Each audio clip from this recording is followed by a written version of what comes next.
antique's value is in the eye of the beholder. Exactly, but none of them believed me. Yep, you're right.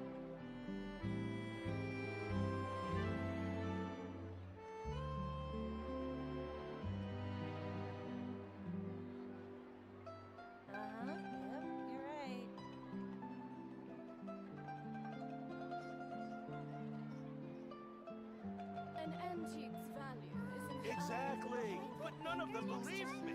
Yep, you're right.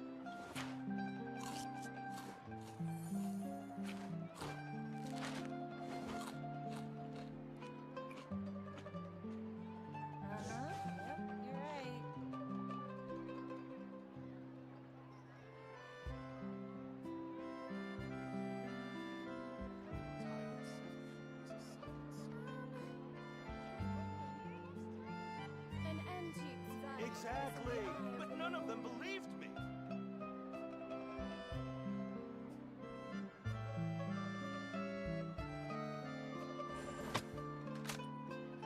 right.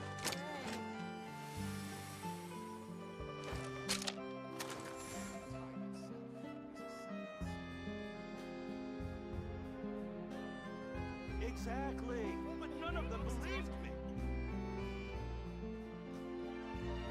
An antique's value is in the eye of the beholder.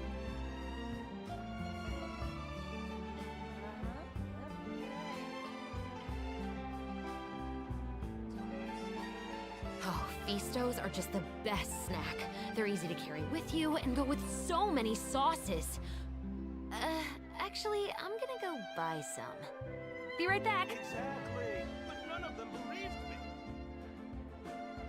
Oh, shucky ducky, ladies and gentlemen, welcome. Hope we're having a great day today. It is Monday, the 1st of July, 2024. I forgot to turn on my camera. Oh my god.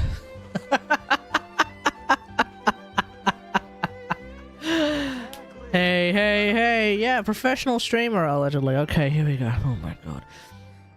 We have. First off, it's the brand new day in the start of another financial year. So, you know, hope you all had a good end of financial year.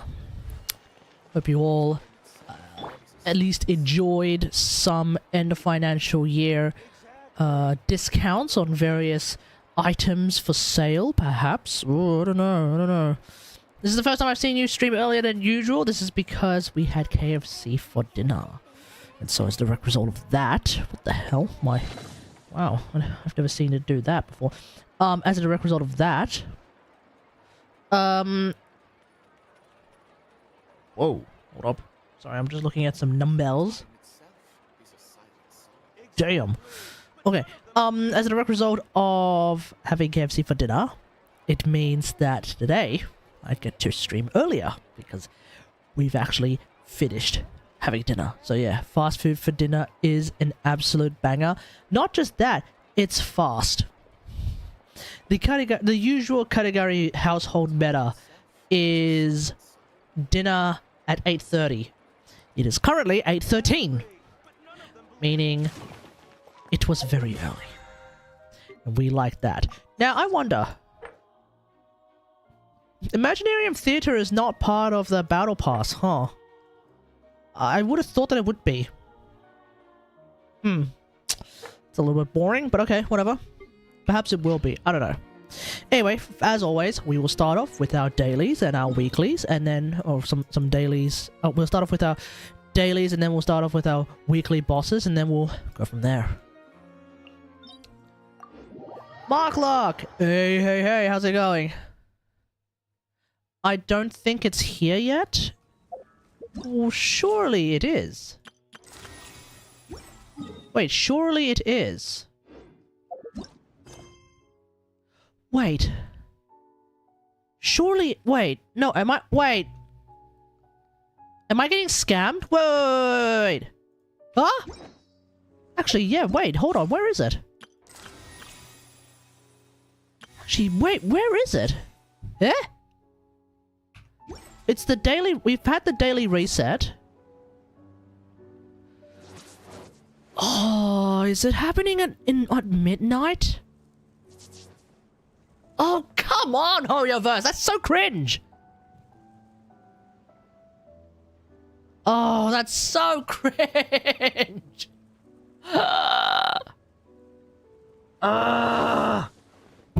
Seriously? Seriously? Hold on. What? It was supposed to happen today, huh? Hello? Because Spiral Abyss has not reset. Spiral Abyss Now has very close Genshin and play World Found. The Spiral Abyss hasn't reset. So... Hello?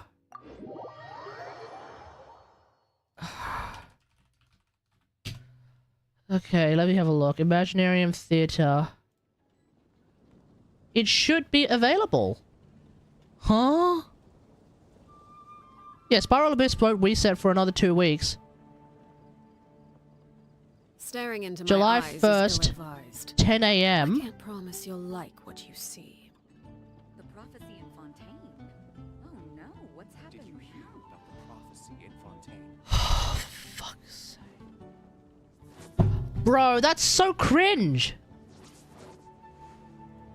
It actually will be... It's actually not happening for another 5 hours. Are you serious?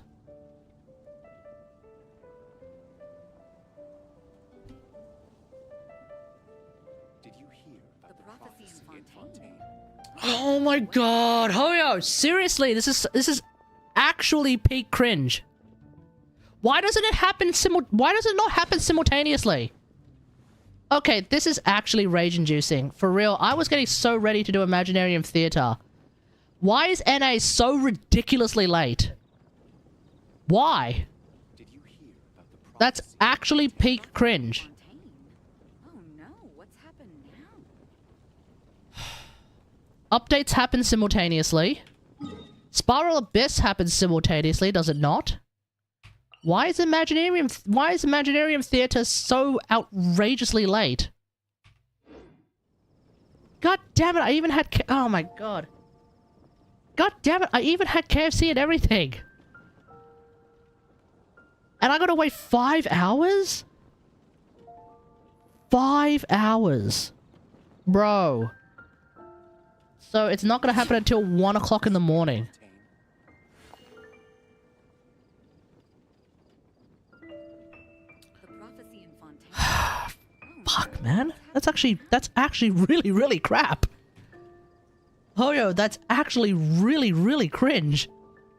What is the reasoning behind it? Why does NA... Why does EU and CN get like so many more... So much more of a head start? Why? You know, there are a few things that drive me insane in Genshin. This is going to have to be one of it. This is gonna have to be one of them. This has got to be one of them. That is absurd. Oh no, what's happened? That is absurd. Isn't it 10 a.m.? 10 a.m. Did you hear about the NA time. Which is like in 5 hours. That's actually peak cringe. Because everyone else has already started playing it a lot. You know, everyone has already started playing it. And normally, what happens is everyone starts playing it. Like, for example, quests and other shenanigans, right?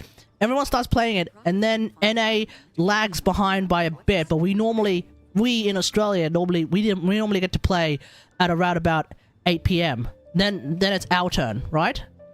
I could at least forgive that because, you know, at least in Australia, that means, you know, we get to play it after work. But you're telling me this stuff doesn't start for another 5 hours. prophecy in Fontaine? So it's basically, it's event time. Because events don't start until midnight. Which is really stupid. I find that to be really stupid. It makes no sense. It's actually nonsensical. Because this is not an event. No, the thing is, this is not actually really an event. It's... What is it? It's supposed to be the Spiral Abyss replacement. Why the hell does it not start at the same Something time the you wish Spiral to Abyss report? starts. Normally. You have my undivided Which is attention. start of the month. It's permanent endgame content, that's right. Why doesn't it start at the same time?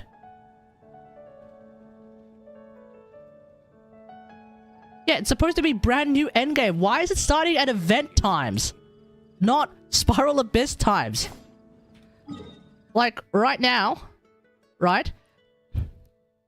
Yeah, endgame for Genshin doesn't exist. Exactly. No, this is stupid. This is so stupid. Like, look at this. 14 days. Yeah, that's right. 14 days, 22 hours.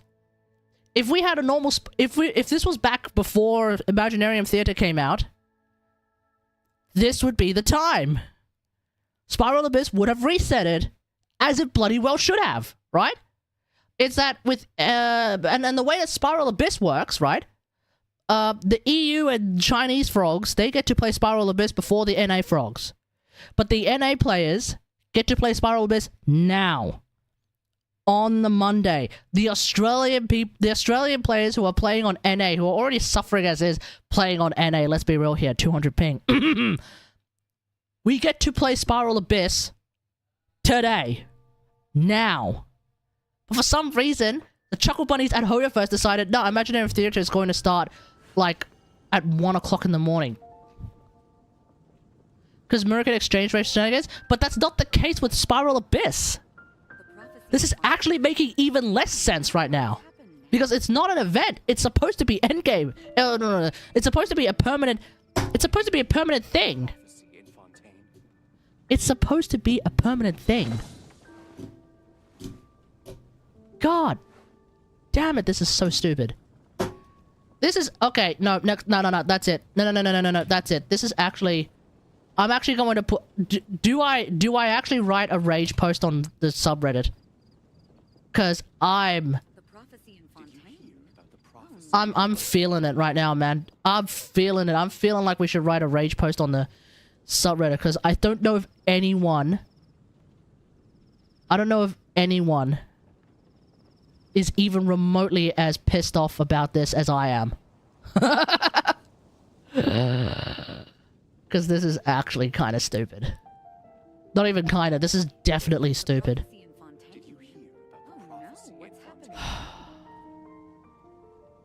Yeah, there's not a single American player right now who seems to be even remotely as annoyed about this as I am.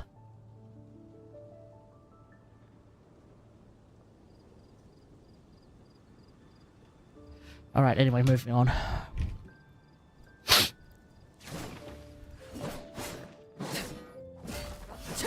You were playing it on your EU account. Yeah, you know... I wish Hoyo would give us one opportunity to just migrate our account from one server to another. Cause I don't remember. Doesn't Australia have a better ping with Asia accounts? The only reason why I have an NA account to begin with is because I was originally playing on my PS5. Oh, sorry, PS4. PS5. I wish I had a PS5. Not cross-save. Cross-region migration. Cringe! Okay, never mind. Never mind, we'll do our... I guess tonight's stream is just going to be a very stock standard stream. Wow. Then, and then I don't know what the hell else we'll do tonight. Asia is best ping for Australia? Yeah, I guess so.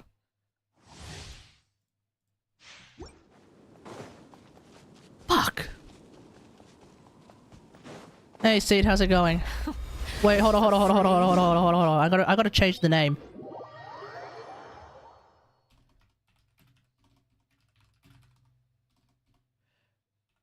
Can I use the word? I don't think I could use the. I don't think I could use that word as a title.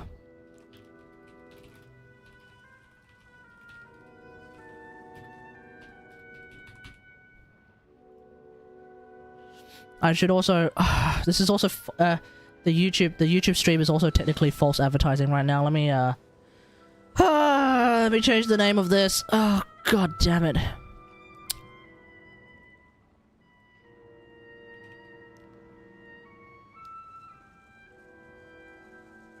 We're calling it the Hoyo Lied No Imaginarium Theatre today. stream.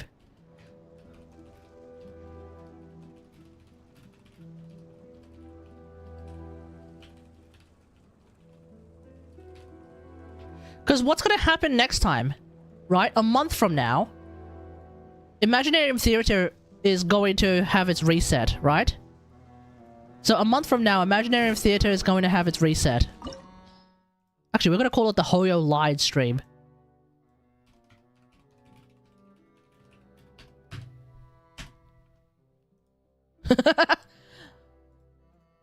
So what's going to happen when Imaginarium Theatre resets?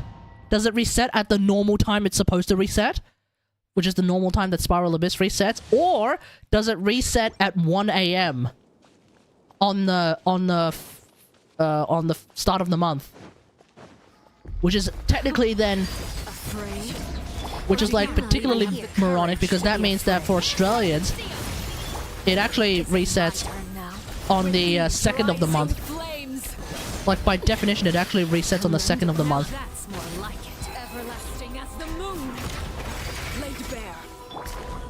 Like, explain to me what happens then. Destruction shall rise. Glory to the Shogun. Have a taste of purgatory.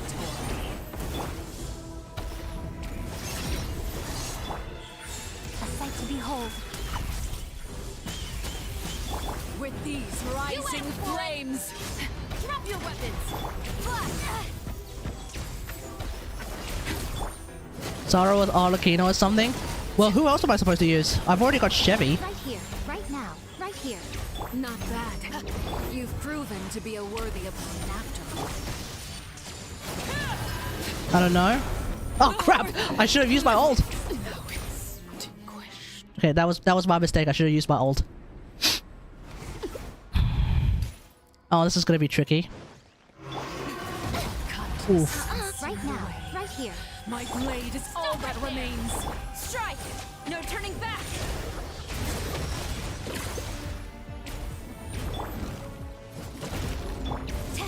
Ooh, God. I'm always watching. Emerge. Oh crap. Okay, no. Okay. I'm gonna start again. Balls.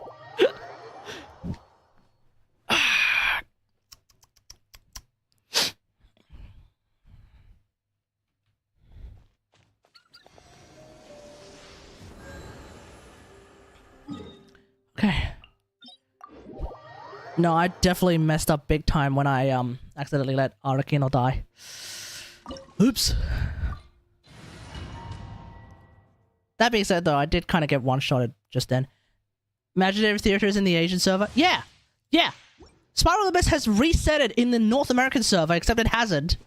Because Imaginary Theatre is supposed to reset now, but it hasn't either. So we're getting, like, actually screwed over. Or do you not even have the courage to be afraid? Justice will prevail! Drop your With these rising flames. Ow. Now that's more like it. Is it my turn now? Right now. Emerge. With the fall of darkness, destruction shall rise. Overrule. Have a taste of purgatory. Hands where I can see them!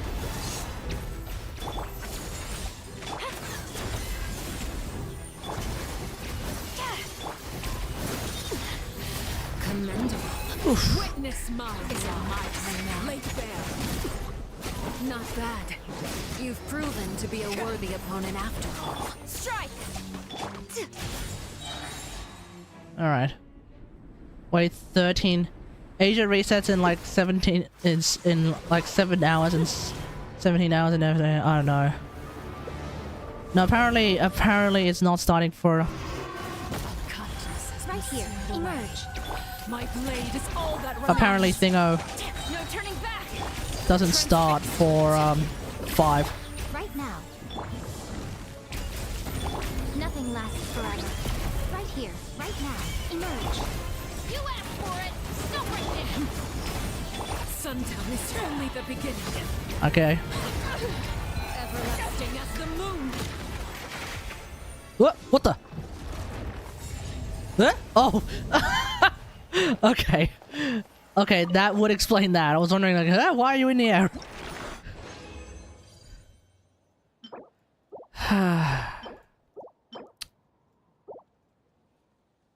You didn't get the Arlecchino weapon? No, I did not. No. I already have Jade Spear, which is, like, more or less the same. More or less.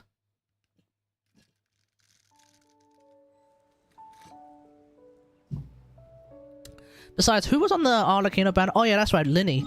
So it's like, I could try and get the Arlecchino spear, but I might end up getting another first grade magic. And as much as I like first grade magic on Aloy, I don't need a second one.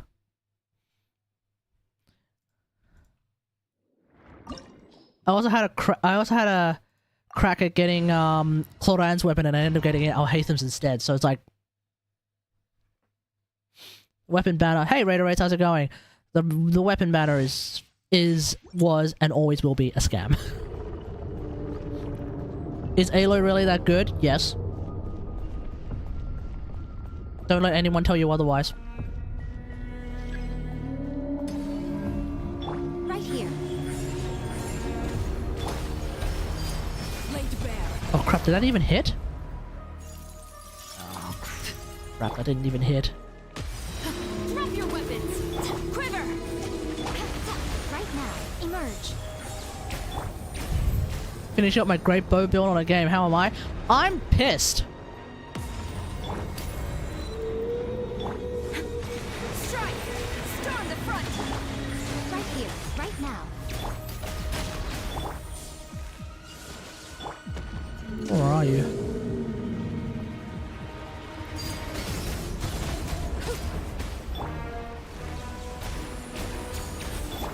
Emerge. I'm always watching. Right here. Right now. Oh, dang it. Justice will prevail. Stop right there.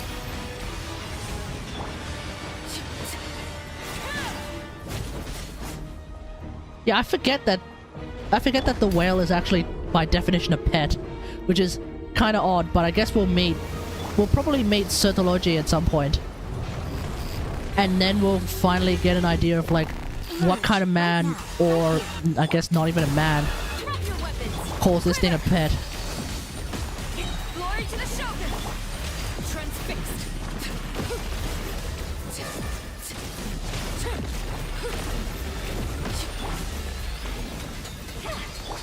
Witness my rise.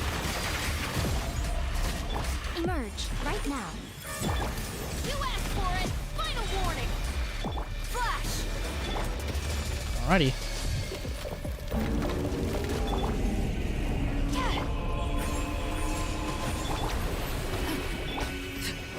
Okay, I realize Arlecchino isn't exactly doing a whole lot in these fights. Because I'm trying to not get completely murderized.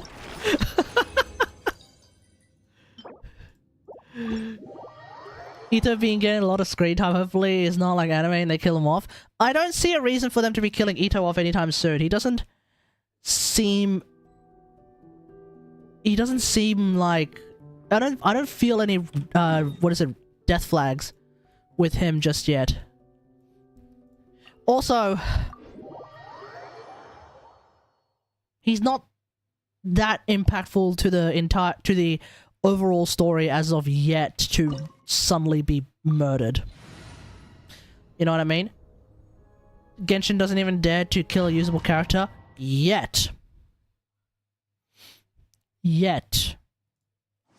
But perhaps, unlike Star Rail that apparently killed Tingyun, like within a matter of seconds, perhaps it's the slow burn. Well, what did that one character in Justice will prevail. Stingo say? Overruled. It's the slow knife that hurts the hardest. Hold. Emerge. Right now. Like, don't just... No, not the dullest. It was Ra's al Ghul's daughter. What's her name? Talia. Right now. It was Talia al Ghul who said, when it was revealed that she was the one that was working with Bane, spoiler alert, Emerge. Right it's now. the slow Emerge. knife that hurts the most. Drop your weapons. the knife that waits. Storm the front. Oh god damn it, I did this.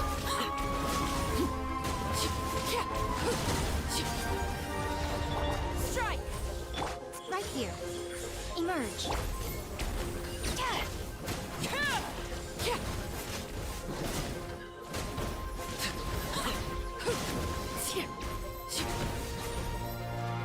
Flash. No turning back. Right here. Right now. Emerge. I don't even know if Chevy's buff has already disappeared. Right here. Right now. Right here. Justice will prevail. Strike. Overruled.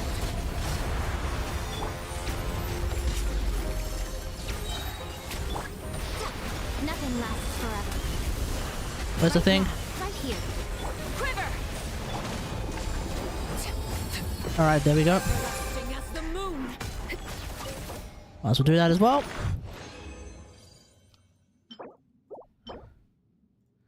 Alright.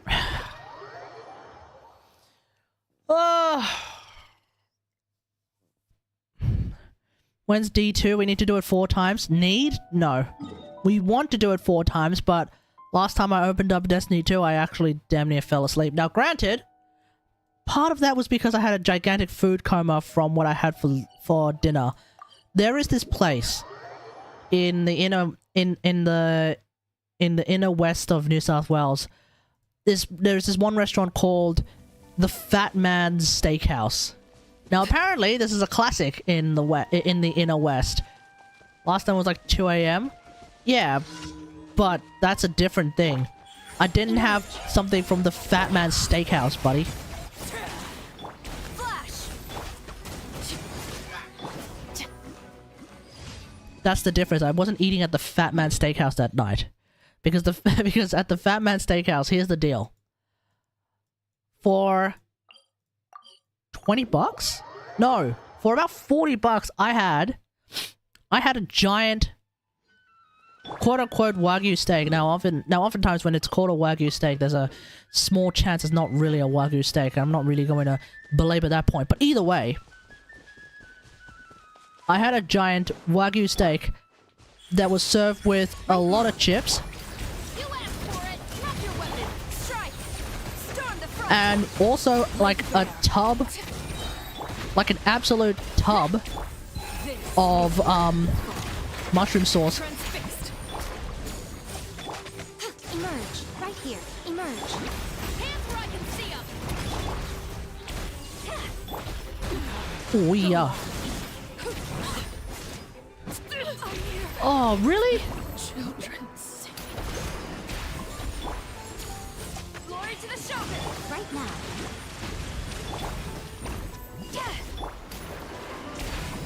Final warning. Quiver. I actually missed.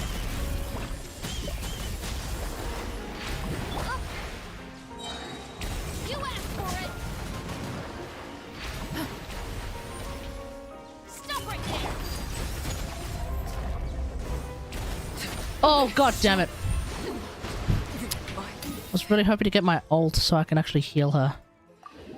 Oh, god damn it. Okay.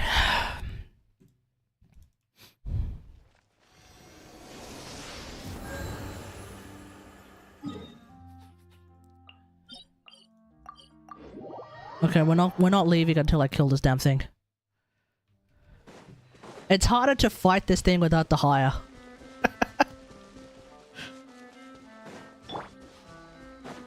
Right here. Right now. Emerge. Oh god damn it, what's with the cooldown memes?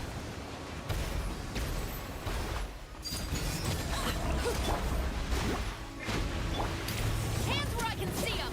Final warning. Right now. Emerge. No turning back. Alright, kill it. Whoa. Right here. Right now. Stop right there.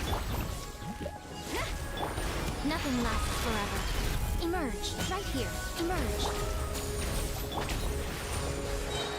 laid bare, everlasting as the moon. You asked for it! Strike! Glory to the Shogun! Right now, emerge. Okay, I realized that Miko was doing like most of the damage at this point. Cause ay. Do you know when the next Chronicle banner will ever show up? I have no idea. I don't even know if there's any leaks of a Chronicle banner showing up in 4.8. I haven't heard anything. They may have... It almost feels like they gave it a go and it didn't do so well, then they were like, sack it. I mean, to be fair though, the first one was Mondstadt. What can you expect? With the exception of like the 5 Eula mains who don't have Eula yet. And like the 3 Albedo mains that somehow don't have Albedo.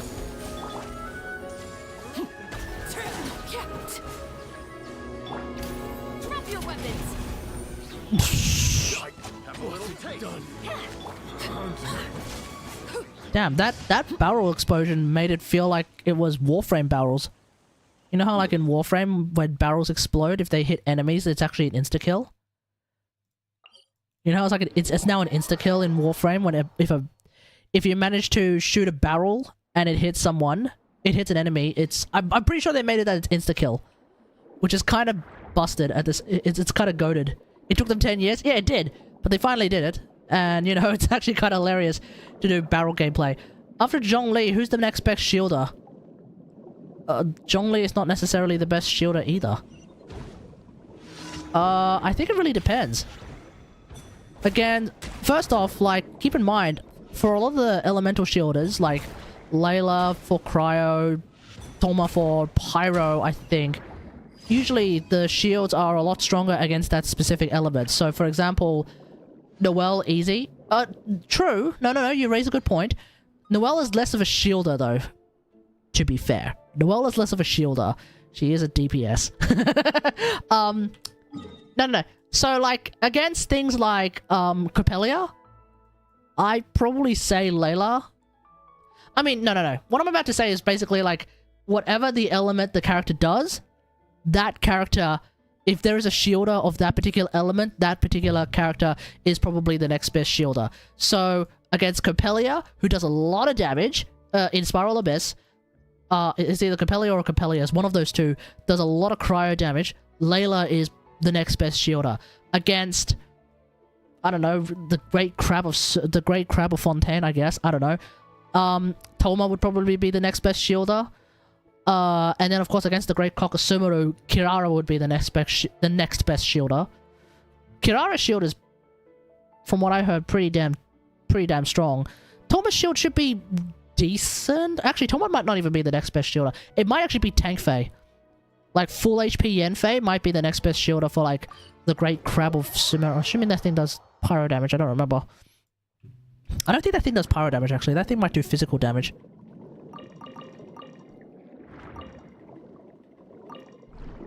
I still don't know how Kirara's shield works. Press E, move on. The thing scales off, I want to say, HP. Because it sure as hell doesn't scale off EM, right? Right? Yeah, it scales off HP. It's a it's 25.6% HP plus nearly 3,000 at level 8. Now, to put that in context, Mr. John Lee's is 21.8% max HP plus 2.5k.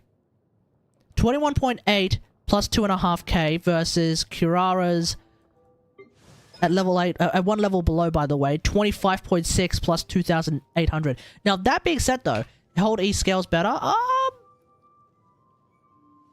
Yeah, there's a couple of things. First off, there's this, which I don't really understand myself. I think that might mean that if you hit a bunch of enemies, you get a stronger shield. I think. I'm probably wrong.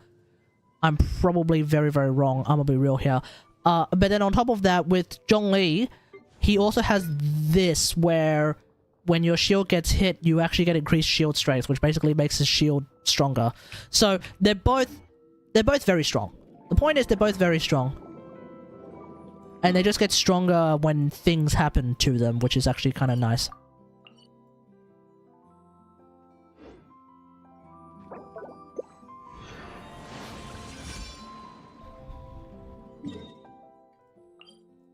Huh? Wait, why is there one there?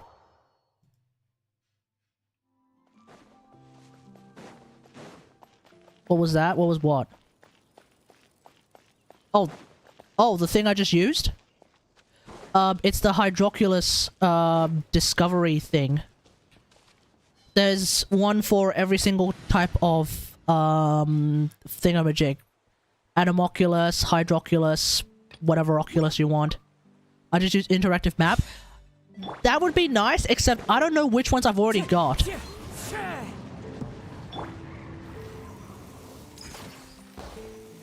Oh, God damn it. Ah! So when you don't know which ones you already got, then you gotta track them. Yeah. I don't do that. Let's see. That looks edible. I don't do that. Instead, there's an item in the game that will literally tell you where one is. Now, thankfully for the Hydroculus, it is relatively easy to farm the materials you need to build it, because it's Romaritime flower and some other flower, and they exist en masse in a whole bunch of spots. So, yeah. And at this point, I only start using it at this point in the patch cycle, when like Natlan is like just around the corner. Because, well, first off, I finished my Fountain of Lucine. I just haven't finished my Statue of the Seven yet. And at this point, I'm kind of just doing it real slow. You know? So even though it's expensive, I kind of only use like 1 or 2 a day. Because I'm now doing my dailies more. Right? I need 40 of these. Christ. You know, I need 40 of these to finish it off. So I have what? 13, so... Oh, I need 39, so I need like 26. Oh, yeah. Point is, it gon' take a while. It gon' take a while. You know what? That would explain why Imaginarium Theatre is not in the Battle Pass. Hey, Mark, like, you were in Thingamajig, right? You were doing this in EU, right? Is Imaginarium Theatre part of the Battle Pass?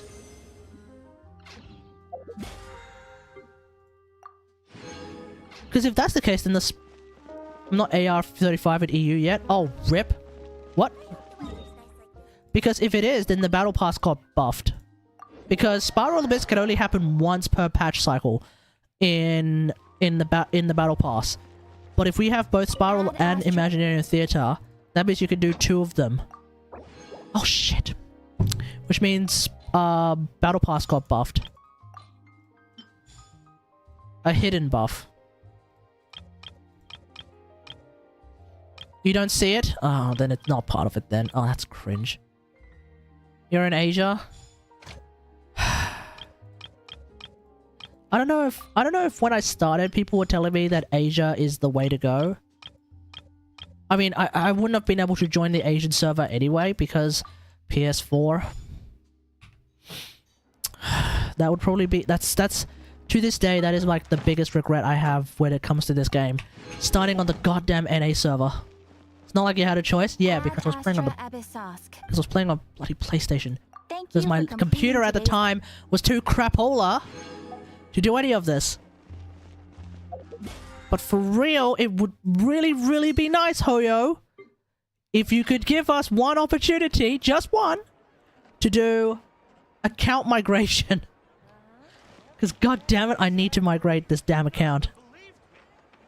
To be the only Chinese account with a C6 triple crown actually built Aloy. The first and only CN account. Imagine that. The first and only CN account to have a triple crown Aloy. Not CN, Asian account. The first and only Asian account to have a triple crown Aloy. There's also DSX Rex. I'm so sorry, I missed this one. There's still no Geo 5-star. There's still no Geo 5-star character on the standard banner. No, there isn't. And I really thought Shiori was going to be the one, but no, she ain't, and so it is what it is. Albedo should be the one. Especially because Chiori exists and is, I guess, better Albedo. Like, okay, here's the question. What's the point of getting Albedo now when Chiori exists? Is Chiori, like, strictly better Albedo? It's like, have we actually seen one of the first few, or maybe not necessarily first, but have we actually seen, like, legit power creep show up in the 5 stars? Because Albedo and Chiori are, like, identical, are they not? Borderline, they are identical. First off, their defense scaling, number 1. Secondly, they both have some sort of a turret thing going on, which gives energy. Thirdly, their ults are, like, relatively unrelated to their skill, and their skill is the main part of their gameplay, right? The only difference is that Albedo's thing explodes. Like, the only thing is that Albedo's thing, like, disappears. So, strictly from a gameplay perspective, why in hell would anyone go for Albedo when Chiori exists? Especially because Albedo won't get a rerun either. There are people who need It's a our gacha help. game. Every character... No! Genshin, surprisingly, doesn't do that a lot. Like, no, Savage, listen. Genshin is famous for not actually doing that much power creep. You know? Genshin is famous for actually not having that much power creep. Like, for example, nobody has... Well, okay, for example, right? Okay, let's not worry about the standard characters, because the standard characters are standard characters, right? Tortellini is still, like, I think one of the strongest... by strongest, I mean the highest amount of Hydro app on-field characters in the game. International doesn't really work with Neuvillette half the time, I think. I may be wrong about that, but International doesn't really work with Neuvillette half the time. It works with Tortellini, and no one has really ever come close to that. Well, they've probably come close, but Tortellini is still, like, the better one. Zhongli is still arguably one of the strongest shielders in the game. Albedo, I just ranted about. Ganyu may have fallen out of the meta, per se. Bennett is useless with Nuvi. Oh, I know. Who's Tortellini? Tartaglia. Or Tartaglia, sorry. Not Tartaglia. Tartaglia. Go play PGR or something? Nah. I already played one gacha game. It's too many. Ganyu may have fallen out of favor, but she still, I believe, has, like, one of the strongest charge attacks in the game. Tignari is a contender, and I would potentially argue that Tignari is a better charge attack character, but at the same time, that's partly because Tignari has the fast charge attacks, and Ganyu kind of sort of doesn't. But Ganyu still got some stuff going for her, namely those charge attacks, right? Xiao technically got power crept by everyone when Shen Yun showed up, but Xiao defenders will say that Xiao's plunge attack is particularly good because it's got big AoE, and I can't really argue with that.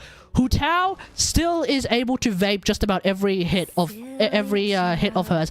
Arlecchino is probably the better Pyro Polearm character to play regardless, but that's partly because it's easier to play Arlecchino. If you play Hu Tao and you're good at Hu Tao, your Hu Tao should probably be out-damaging your Arlecchino. That being said, I would rather play Arlecchino myself, but that's just me.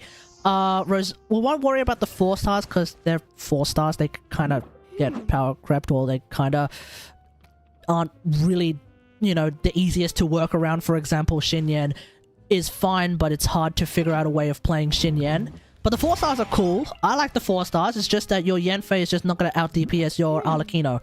That's the deal. Your Yanfei is just straight up not gonna... Well, unless you have a particularly good Yanfei and a particularly bad Arlecchino, in which case, yeah, your Yanfei is going to outperform your Arlecchino. And if that's the case, you're a Yanfei main. Congratulations. I'm very, very happy for you. Xinyan is physical DPS, but she's Pyro. Yes, Xinyan's weird. Eula still has one of the biggest burst hits in the game, possibly slightly outflanked by some Raiden Shoguns, but it really depends on your Eula, it depends on your Shogun. Also, the strongest physical carry, but to be fair, there's not that many physical carries in the game. Kazuha is still one of, if not the strongest buffers in the game, possibly getting out-contended by Farina at the present moment. Ayaka, despite the fact that I don't play her anymore, is still I think more or less the strongest cryo DPS when it comes to using skill and burst. Risley is now like the strongest cryo DPS when it comes to using normal attacks. So there is that. Sayu's a 4-star. Yoimiya is... Well, Yoimiya is still like... Let me think. When it comes to pyro range normal attack characters who are 5 stars, it's just Yoimiya. So she's still like unique in that regard, and that's actually kind of really nice. In a similar fashion, yeah, I know everyone memes on Aloy, but there's still no cryo DPS range character like Aloy. There's still no, there's still none. You know, you can use Ayaka's ult at a range, but you might end up missing. But yeah, there's none like Aloy. A is still the best battery in the game. Yoimiya is way too strong, way too single target against multiple enemies. True, but against a single target or against bosses, Yoimiya is really good. Yeah, Yoimiya is actually pretty damn good. A is still the single strongest battery in the game. As in, like, if you have energy issues, A will solve them half the time. Kokomi is probably... Kokomi's a weird one. Because, like, Kokomi is kind of getting power crept by Furina in some regards, but then in other regards, not really. Group first chamber, boss second. Yeah, I don't know, it's weird. Kokomi is still...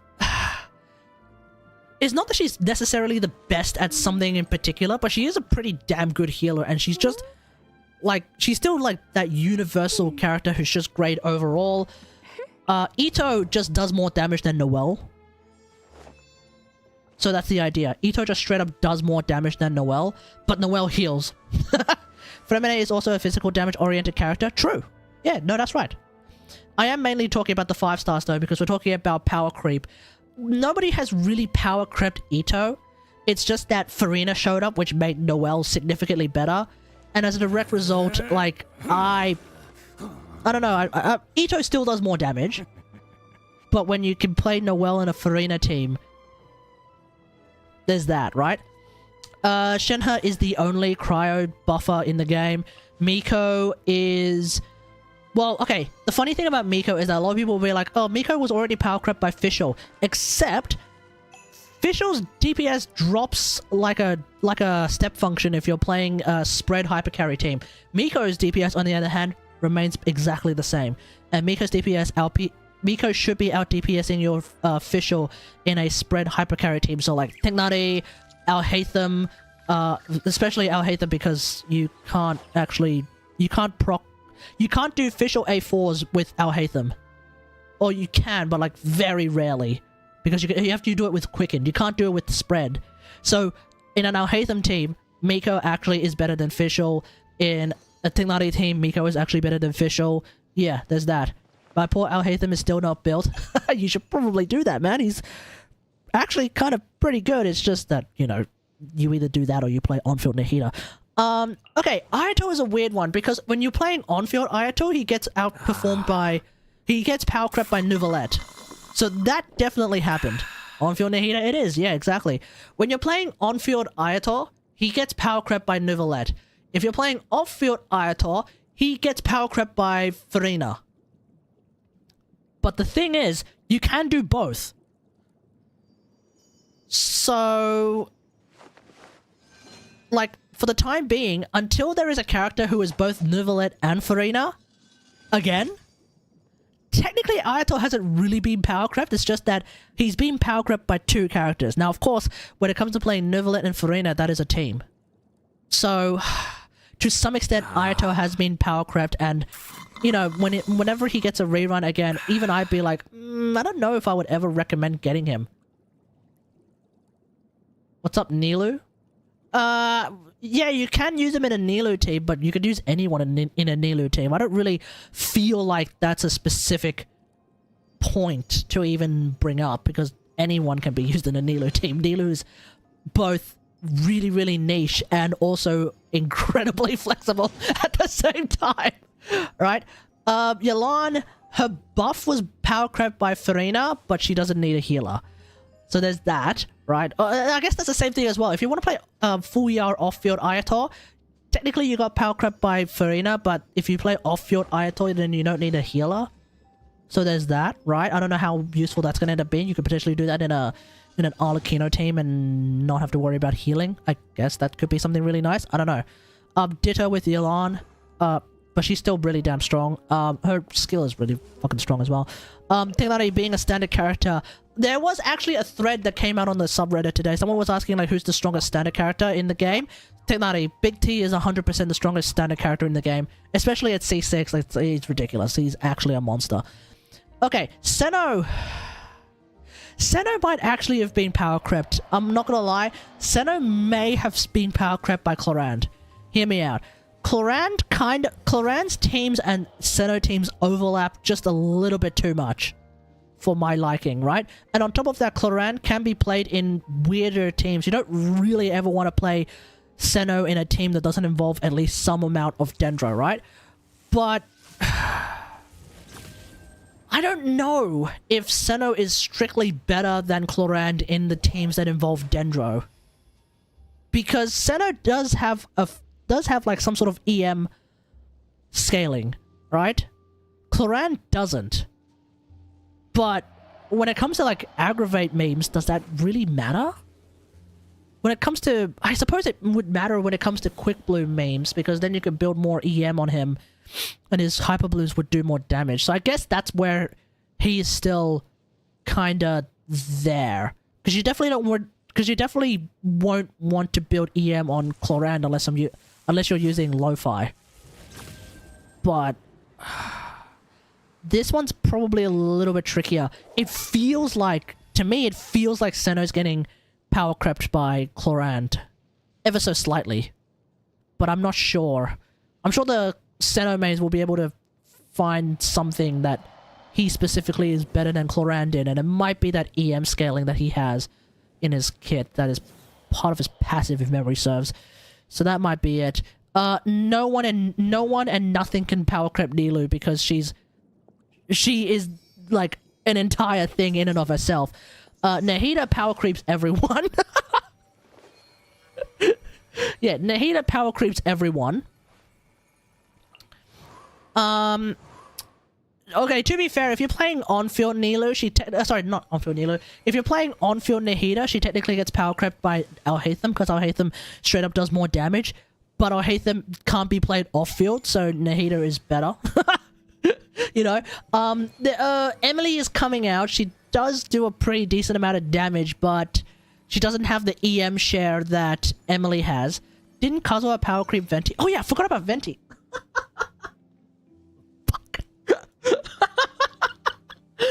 You know what I said? Oh, we won't worry about the standard characters. I forgot about Venti and Claire. Oh, god damn it. I'm sorry. Venti is still the strongest grouper, but only for, like, very, very small enemies. Which, Venti didn't get power crept. The Spiral Abyss just, like, killed his ass. And Claire... What's the dealio with Claire? Totoko, where are you? Damage-wise, she's getting power crept by, like, everyone. Hu Tao, Arlecchino, all that jazz. But she's... Her charge attacks are still good at, like, knocking enemies around. Like, her charge attacks still have that crazy-ass poise damage, which is kind of nice, but, like... Aside from that, Claire may have been power crept, actually. Yenfei would do better than her. I don't know. I don't think so. I don't know. I think I've done the math, and it's kind of really difficult to determine if Yenfei is better than Claire in terms of DPS at the very least. But Yenfei doesn't have, like, the poise damage that Claire has. Claire is able to stun Geo Vishaps, which is, like, kind of wild. Where are you? I think Claire will get better if we actually get level 100s, and if level 100 gives Claire, like, an Ascension passive that is precisely what everyone has been asking for with Claire, which is, you know, off-field Claire shenanigans. But that might not happen because I think one of her constellations actually deletes that, doesn't it? One of her constellations pretty much, like, shuts down that idea, isn't it? I don't remember. Yeah, but anyway, Nahida power creeps everyone. Scary Memes doesn't really power creep anyone insofar as, like, in terms of normal attack Animo DPSs, it's him and Hazel. So far nobody's power creeping him. It just depends on the content, really. And then the big question is him versus Zhao, but like it's two different playstyles. That's why I don't really care to. Yeah, that's why I personally don't really care to figure it out. To figure out the difference between the two, because it's two different playstyles, so it's whatever. Like I said, our Hatham doesn't really get power crept by anyone, except for the fact that he can't be played off-field, which means Nahita's better. Dahlia is a standard character. Baiju is one of the strongest healers in the game, just straight up. Because he can heal everyone with his skill, which is something that is now potentially getting power crept by Siegwinne. But like, okay, the thing about Baiju and Siegwinne is that they're both really good healers, because they can heal everyone with their skill. Sayu can heal everyone on burst, yes, but Baiju and Siegwinne can heal everyone on skill, which I would argue is better, because then you don't have to worry about ER. That being said, though, I have a lot of ER on my Baiju because I want to use this shield. But yeah, he can do quite a fair bit, and he also has off-field Dendro app with his ult, so there is that, right? Sayu can roll around. Oh, I don't disagree that Sayu is fantastic to play, and if you have built Sayu, go have fun. You're going to be rolling around a lot, and you're also going to be listening to Lily Pichu a lot if you play in English, at least. So yeah, there's that. But yes, Baiju is just one of the strongest healers for, like, Farina, so that's really good. Linny... I mean, Linny is the only 5-star charge attack bow character, but at the same time, like, I don't know if he's necessarily getting power crept by Arlecchino and the likes of that. I mean, he probably is DPS-wise, because Arlecchino is one of the strongest DPS characters in the game, apparently. Linny is not. But Linny is supposed to be pretty damn good for DPS and all that jazz, right? It's just that he gets knocked around a lot because he's a damn charge attack bow character. Linny's a weird one. I don't know. We already know that Neuvillette is one of the strongest carries in the game. Wriothesley is the strongest normal attack cryo character in the game right now. You know, it's not going to be Aloy. It's not going to be Charlotte. It's Wriothesley. He's the strongest cryo normal attack character in the game right now, unless you count like unless you count C6 friggin' Zhongli with Neuvillette. Sorry, C6 Shenhe with Zhongli and and Chongyun, for example, but we don't count that. People crying over Yoimiya not being a charge attack bow character. Yeah, they got Linny. And then they don't play Linny because he gets knocked around too much. Yeah, Cryo Zhongli. I mean, unless we're talking about Cryo Zhongli memes, Wriothesley is probably the strongest normal attack cryo character in the game. Farina is obviously really damn strong. I don't need to say too much, right? Navia, I don't think Navia is going to be power crept anytime soon because Navia's entire playstyle is just way too different. Navia is like an entire thing in and of herself. Like, it's reached a point where, like, even if there is a character who, like, does more damage than Navia with their skill and is Geo, but doesn't use a gun, I don't care. Navia would be better because Navia has a gun. No. Okay, no. The reality is Navia's playstyle is somewhat unique among the Geo characters at the very least. Not even somewhat. It's quite unique among the Geo characters at the very least. And so in the grand scheme of things, like, the closest character we have to Navia is Ningguang. And I like Ningguang, and Ningguang just... I don't think Ningguang does as much damage as Navia, but that's to be expected. 4-star versus 5-star, hello. Right? But, yeah, Navia is probably not going to get power crept anytime soon unless they release another Navia. But ironically enough, if they release another character that functions more or less like Navia, that's actually a buff to Navia because a lot of people are like, you know what would be great with Navia? Another Navia. So yeah, that might actually be really, really good, especially if they're both Geo characters. Shenyun is the character that I personally feel like power crept Xiao because she made it so that everyone can be Xiao. Xiao mains disagree because of the AoE that Xiao has, and fair enough, but like, at the same time... Plunge attack meta? Yeah, I know, right? And then we get to the part where I was talking about Chiori and Albedo. As far as I can tell, they're identical. That's what I'm confused by. Chiori and Albedo are identical, so like, why the hell would I ever get Albedo when I could get Chiori? And that's if I even want to get Chiori. Notice how I don't have her. Because... both Albedo and Chiori's playstyle and gameplay mechanics, they don't interest me. I'm not interested in them. I just don't see the appeal myself. But when I look at them both, they're identical. So I'm confused as to why I would ever go for Albedo over Chiori. Or vice versa. Like, who is strictly better? I don't know. Arlecchino's one of the strongest pyro characters in the game. Chlorinde, like I said, maybe power creeping Senno ever so slightly. But I'm not sure. Numbers-wise, she might be a little bit weaker than Senno for, like, quick bloom shenanigans, but I'm not 100% sure. Only difference is it's a dual sword. Yeah, is that it? Because Albedo has an elevator? I suppose you can get, like, one whole plunge attack. No, but hang on. No, I'm sorry. No. With Albedo's elevator, you get one plunge attack. You know who else can do one single plunge attack? Chiori. You use her skill, you aim up, you swap to the next character, you can do a plunge attack as well. Right? You can do a plunge attack with Chiori as well. So they're identical. They're actually identical. All the bursts miss because they're accidentally stepping on it. True. But the main thing is that you can get a plunge. But they're both able to do a plunge, so it's identical, right? And then Siegwinne, for the most part, is basically Baiju, but Hydro. And potentially slightly more healing. Not slightly, potentially a bit more healing. Actually, I think someone did the math.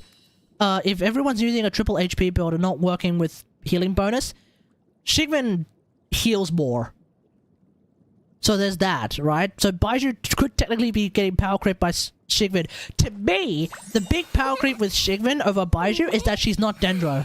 Which means for teams where you don't actually want any Dendro because it's going to screw up with your, let's say, vape setups, Siegwinne would be better than Baiju in a Farida team.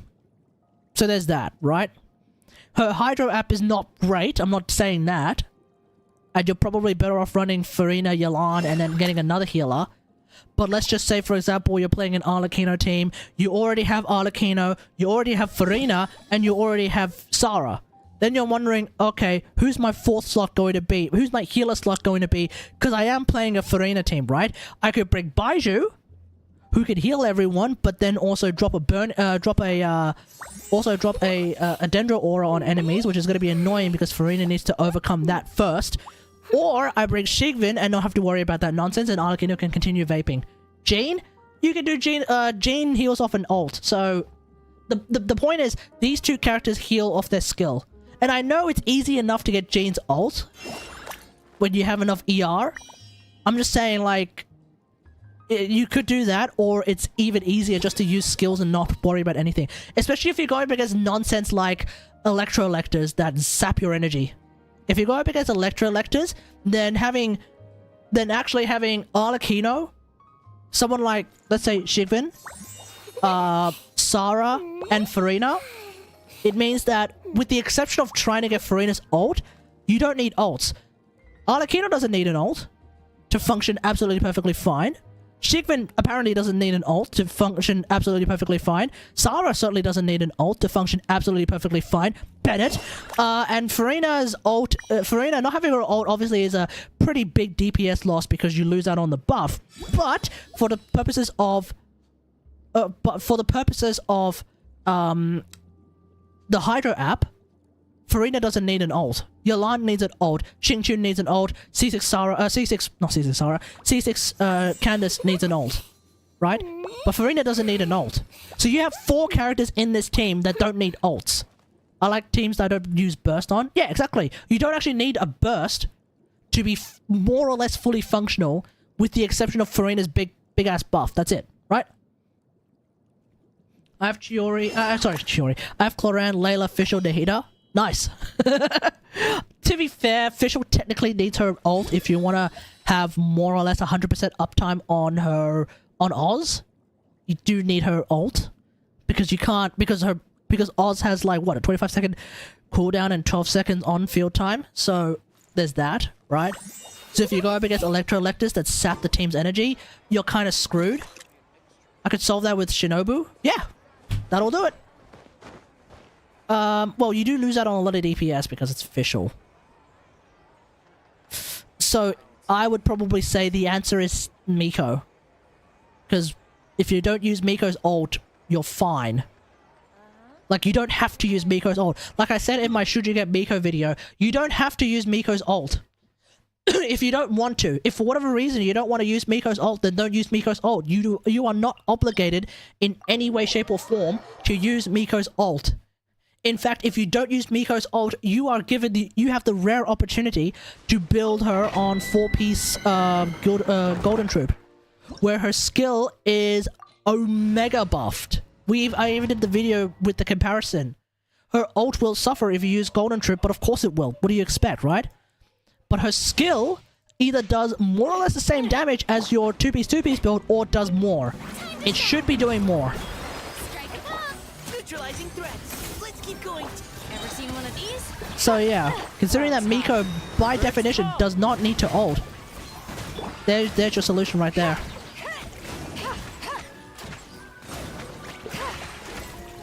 And so yeah, if you're going up against Electro-Electors, or if you just like playing teams that don't involve ulting, Got something for you.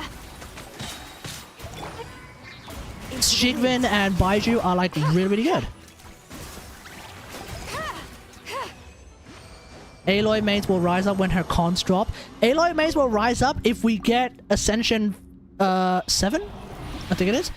Aloy mains will rise up if we get Ascension 7 talents, and her Ascension 7 talent is Ascension 7 or Ascension 8? Fuck, I don't know. Aloy mains will rise up if we get level 90 out of 100, which allegedly we might, because the leaks are saying that Spiral Abyss might be the way we get that thing to drop. There is currently a leak going on that allegedly suggests that completing Spiral Abyss... No. You don't... apparently, you don't farm local specialties to get from level 90 to 100... To get from level 90 out of 90 to 90 out of 100. Apparently, it's Spiral Abyss that drops a specific thing that gets you from level 90 out of 90 to level 90 out of 100. Allegedly. I don't know. Okay? I'm waiting for it to be announced in the 5.0 live stream if it's going to be announced. But allegedly, and it could be completely nonsensical, allegedly, that's the way it's going to happen. And so if that's the case, we find ourselves in the hilarious spot. We find ourselves in the hilarious situation where the first Spiral Abyss, I'm going to use it to get Aloy from level 90 out of 90 to level 100 out of 100. That's the first bloody thing I'm going to do. That is the first bloody thing I'm going to do. The second thing I'm going to do is, in a month later, I'm going to do that to Lisa. Then I'm going to do that to, where are you? Then I'm going to do that to Ningguang. Then I'm going to do that to Ningguang. Then I'm going to do that to, and then we'll figure it out from there. Probably Miko next. I don't know. But yeah, literally it's going to be use it on your favorite characters. People are going to be like, who should I use this thing on? Who should I use this thing on? The answer is use it on your favorite characters. Ignore the meta, use it on your favorite characters, because your favorite characters are about to get an extra talent passive. You will be able to use it on everyone at some point. Stuck now. One with nature. Precision strike. Ever seen one of these? Wind strike. Imagine if there's more crowns and it costs 10 million to level 90 to 100. Hey, it is what it is. Look, I don't really care what the cost is. Whatever cost it is, so be it. I will bear it. I will do it. Anything to get Aloy to level 100 is 100% A-okay for me. Anything to get Lisa to level 100 is 100% A-okay for me. I don't care. I don't care if I have to sell a kidney to get her to level 100. I'll do it in a heartbeat. The birds call. The wind knows me. Oh, damn it. How did I not get Ice Rush from that?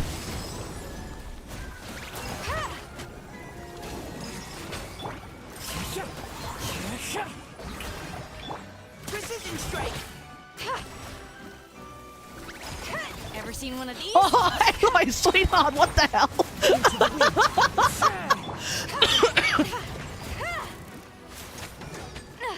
Oh, come on, Aloy, we're better than that. Ley lines become more relevant? Yeah, ley lines probably will become relevant. Yeah, exactly. They most certainly... Oh, they are apparently, allegedly... Okay, allegedly, But this one I'm a little bit more confident in because there are in fact leaks of this already in action. Bosses are going to have their cooldowns removed. So when you defeat a boss, all you have to do is teleport to another spot, and then you can teleport back to where the boss is, and then hit him again immediately without waiting. So that's nice. There's less dicking around at that point. Neutralizing threats. Now's your chance. Got something. We'll see if that goes live, because there are other things that I remember seeing in leaks that felt like they should be live, and then we never heard anything about them. You're stuck now. Let my name echo in song. Tortellini? I don't know if it's weekly bosses though. Let's keep going. I think it's just Ever world seen one of bosses. Like the ones that just exist in the overworld.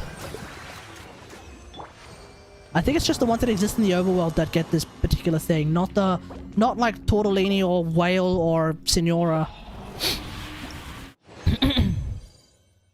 Weeklies have no cooldown when you want to fight them.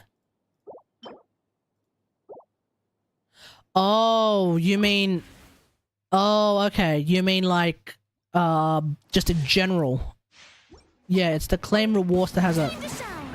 Right, yeah, no, you're right. Yeah, okay, now I understand what you mean. Leave the wounded to... This'll pack a punch. Clouds high. The birds call. One with nature.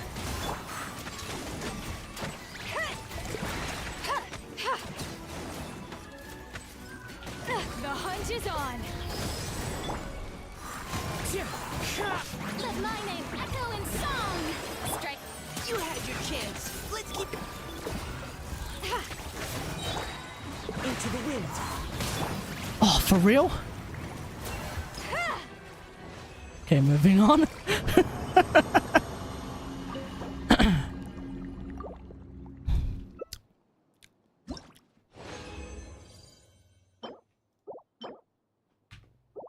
Okay.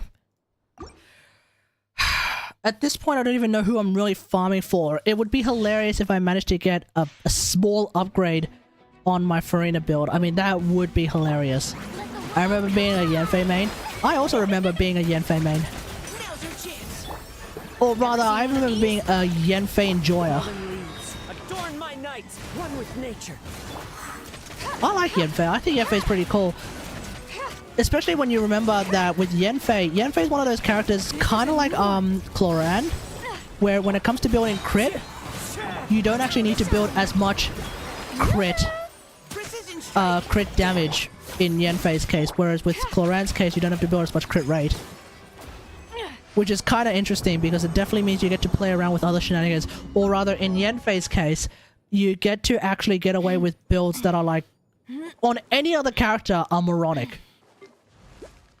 83-181 that's with Witsith, but like if I were to actually use a weapon, if I were to use a weapon like Ballad of the Boundless Blue, which is I think actually a pretty decent weapon on her, 83-126, and yet this is fine. Because, let's not forget, Blazing Eye exists. When Yanfei's charge attack deals a critical hit, she will deal an additional instance of pyro damage equal to 80% of her attack. This is counted as charge attack damage. In other words, she basically has plus 80% crit damage. Like, just straight up, she has plus 80% crit damage.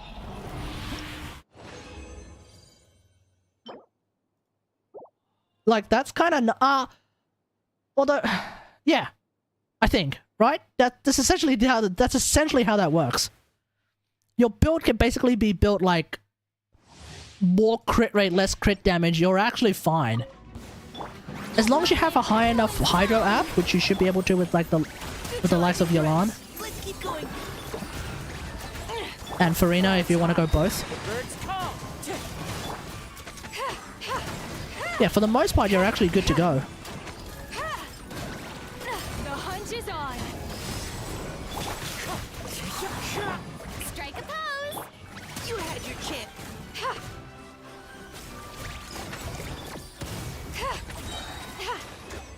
And so when you have a character like when you have a character like Yanfei who's like, yeah, you can actually build less crit damage and more crit rate. And then you have a character like Chlorinde where it's like, yeah, you can actually build more crit rate, less, sorry, you can actually build more crit damage, less crit rate. Because she gets 20% crit rate in her kit just as is. Just straight up, no muss, no fuss. I think that's actually kind of cool. What if materials from weekly bosses are used to ascend from level 90 to level 100 because every character needs a specific weekly boss to level up the talent? That's the thing. The leak that I've heard so far suggests that that's not the case. But I don't know. We'll see. We'll see. We'll see. We'll see. Like, sack it. I'll do it right now. Here's, let's go. Let's get Yanfei. Where are you? Enhi-chan? I charge a higher rate to meet outside the office. I know, Chlorinde's free crit rate. Chlorinde's free crit rate is so nice. Chlorinde's free crit rate is like, it's cheating. It really feels like it's cheating. You know, because like, when you look at a build like mine, I'm flexing my Chlorinde build now. When you look at a build like mine, oh no, it's only 68, 206. Oh no, you need more crit rate, Kate. No. Because after everything is said and done, it's 88.6, 206.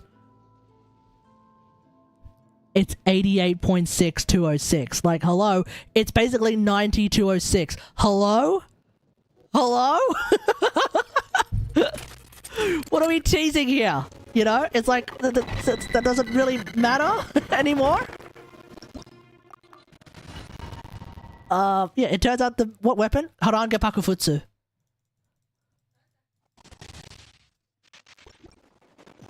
Yeah, it's like, it's like it doesn't matter anymore.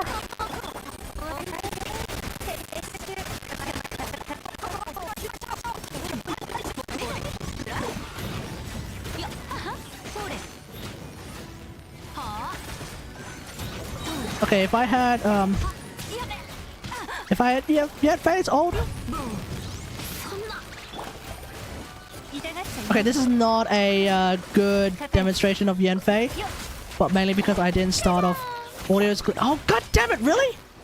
One sec.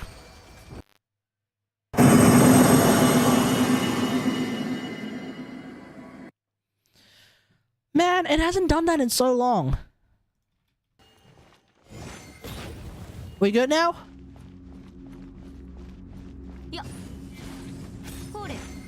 Only just noticed. Yeah, it hasn't been happening for so long. Anyway. Alhaitham's sword isn't good. Alhaitham's sword... Okay, I was able to make Alhaitham's sword... It was only... Yeah, I know. I know what the glitch is. I know how it's glitching. It's just that it hasn't happened in so long. Alhaitham's sword... I was actually able to make Alhaitham's sword better than Harange Pakufutsu in specifically one team. And that is with Nahida and Farina. Where Nahida is giving, well, I guess Sucrose and Farina as well. Or Sucrose and Yelan, but like, mainly Sucrose and Farina. Because, when you have an EM share that's coming from someone like Nahida or Sucrose, and then you also have a lot of damage percent, which kind of means you have, diminishing returns from the damage percent that's coming from Harange Pakufutsu. That is the only time where Lo-Fi is like barely slightly better. That's kind of what we're working with.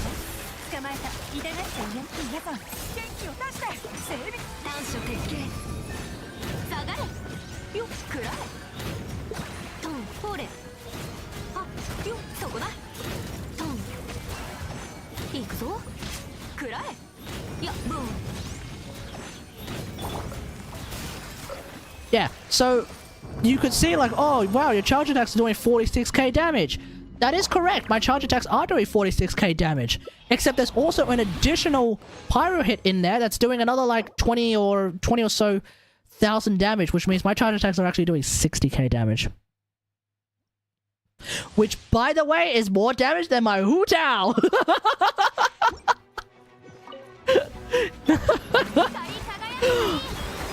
My Yanfei is outperforming my Hu Tao.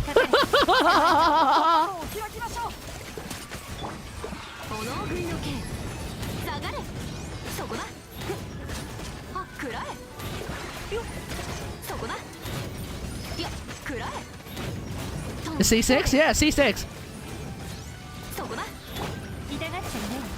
かかれ。せい。よ。いや、ほれ。 Yeah, whenever I do a 40k hit, and then another 20k hit shows up, I'm doing 60k damage. My Hu Tao on Shimanama and any weapon, no stamina cost or no charge attack due to a passive. Yeah, pretty much. Well, it's like a tiny, at most it's like a tiny amount of stamina cost. At most it's a teeny tiny amount of stamina cost, yeah. But like, yeah, C6 Yanfei is... she's wilding out, for real. C6 Yanfei is actually kind of nuts. I like C6 Yanfei, I think she's great.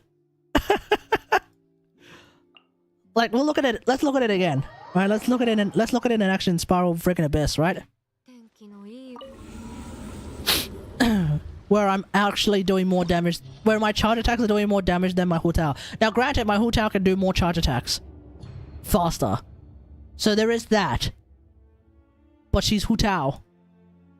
And apparently I am really, really bad at Hu Tao. Every time I talk about Hu Tao, the Hu Tao mains get mad. Because I'm apparently really, really bad at talking about Hu Tao. I don't make the rules make me. It is what it is. Yeah, we won't worry about the second side.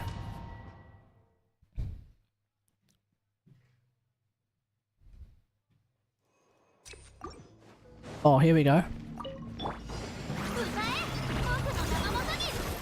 終わりね。撤収。痛がっちゃいない。治療は僕にお任せを。短所鉄拳。ボーン。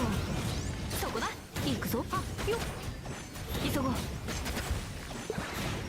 トン、ポーレ。くらえ。捕まえた。光り輝くな。どの目が出るかしら。痛がっちゃいない。皆さん、元気を出して。脅威、はい。炎食いの剣。は、くらえ。いや、そこだ。トン、ポーレ。 And I get a shield. For a bit. ポーレ。歌え。僕の名のもとに。じゃじゃーん。終わりね。撤収。かかれ。捕まえ。突破口を開きましょう。短所鉄拳。 下がれよっポーレそこだ行くトンくらえ急ごういやトンよっそこだいやくらえ燃えよ逃げられると思うな光り輝くがいい Opa. フォークをタップ糸よ工作せよ痛がっちゃいます皆さん元気を出してトンこの Ah! 必ず戻ってくる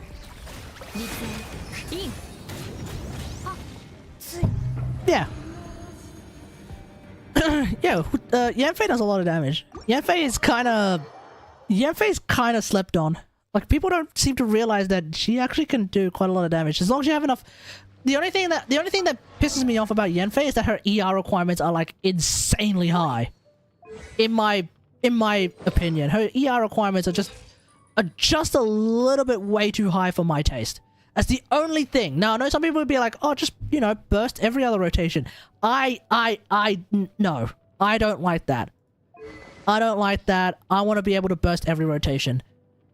I'm crazy like that. I know you can burst every other rotation. And for the most part, she's fine without using her ult half the time. But, oh, it just doesn't feel right. It doesn't feel right. I really, really like when her ult is active, especially at C6, because I just go, hua, hua, bam, hua, hua, bam, hua, hua, bam, hua, hua, bam, right? I love that so much. But that doesn't mean I'm gonna use bloody Fav. It's not gonna happen. I'm not gonna use bloody Fav. If the C6, sorry, not if the C6, if the level 100 talent idea that I came up with in my level 100 video ends up coming to pass, which is Yanfei gets energy based on the charge attack level with which she uses her charge attack. So for example, if you like where the 0 comes up, if it says 4 instead, you get a lot of energy back. Like you get like, let's say 4 energy back every time you do a charge attack. And if it's 3, you only get 3 energy, etc, etc, etc. Or double that, whatever the balance should be. If that's the case, oh, I would start playing Yanfei so much more. Oh, I would start playing Yanfei a whole lot more. And then continue playing Arlecchino more. But I would, oh my god, I would play Yanfei so much more. So much more. It's just the one thing that kind of pisses me off. It's just how energy hungry she is. It's just how energy hungry she is. That's it. That's it. That's it. That's the only thing. That's the only thing. You give me that? Oh, hell yeah. Oh, shucky ducky, hell yeah. Let's go. You know? for a good while at least. No pyro battery. Well, I'm not gonna play her in an overload team, so yeah, no, not really. Not really. I don't really have any pyro battery. Don't really have any pyro batteries to use because, like, what? There's only Chevreuse and that's basically it. So yeah, there's that.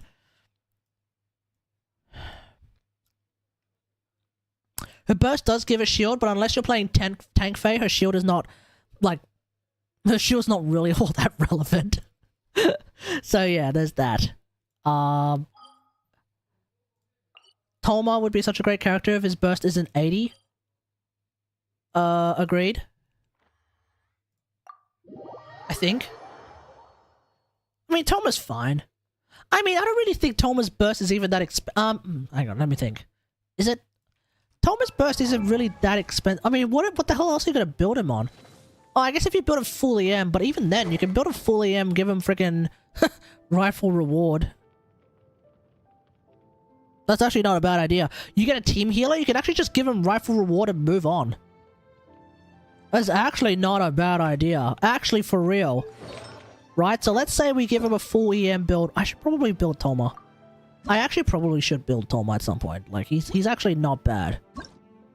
He's actually not bad, and if you want to use him instead of the Haya in like a Chaos team, he's actually not bad. The reality is he's actually kind of decent. Yeah. Yeah, full EM Tolma. Yeah, as like a Burgeon proc. As a Burgeon proc character. And then all you really need is as much HP, EM, and ER as you can. Okay, ER is 125. Which is not ideal, but whatever.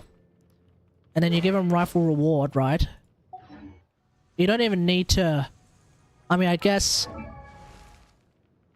Tolma is the only off-field pyro character. Yeah, unless you start using bloody Shangling. But if you're gonna use Shangling, like, good luck getting her ult back every 3 years. Unless you're playing her with A, in which case... fair. But yeah, like, this might be an 80 cost, but, like, I'll show you what I mean. I'll show you what I mean, because, like... If... Oh. Hang on, let me just sort this out first. This realm.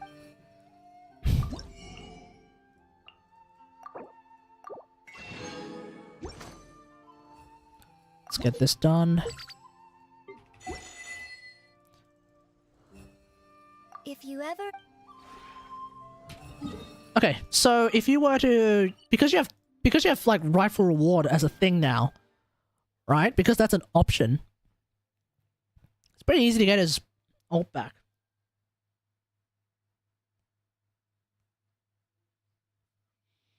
Should be pretty easy to get his ult back, so, like... one of the teams that I really like playing right now is Chlorinde Chaos, right? Whereby you could run... Oh, hell, you can run Farina at this point. You can run Baiju. You can run Baiju, hell, Farina, bring in Tolma. And if you have C6 Tolma, by definition, he would be a better choice than the Haya. So I should actually get around to sorting this out, actually. Oh god, how the hell am I... Oh, Sarumi Island. Well, I might as well start farming them. I have one craftable polearm for Tolma.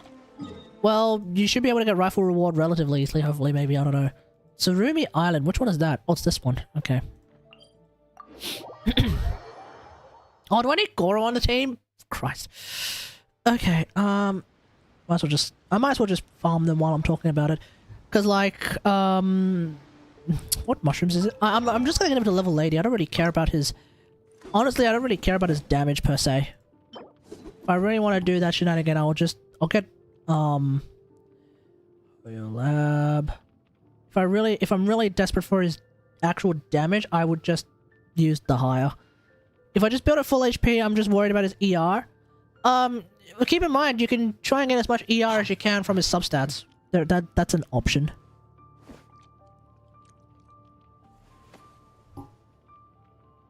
So don't forget that his substats are a thing that are pretty good.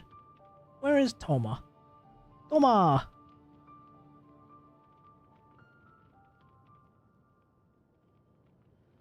Alright.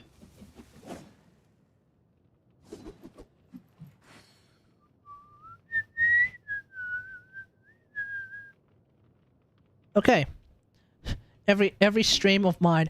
The Red Wrath. Hi, kind of finished the new endgame. I'm on EU server. You bastard. Thanks for rubbing it in. Yeah, we know. The Hoyo lied to us. Thingo's starting tomorrow. I know, it's really cringe. It's really, really cringe that it's not starting today, it's starting tomorrow. And I hate it. Yeah, sack the guy in YouTube chat! Just rubbing it in. I got to play this. I got to play the new endgame, and you don't. You don't have it? No! No! NA doesn't get it for another 4 hours. 3 hours. By the time it comes out, I'm asleep. Because I'm in Australia, and I have work tomorrow. I know! It's wildly cringe. I know. It is omega cringe. That we don't have it. You don't have to tell me twice. I'm very, very annoyed about this. I've been... Whoa. Don't get too close. I got you covered.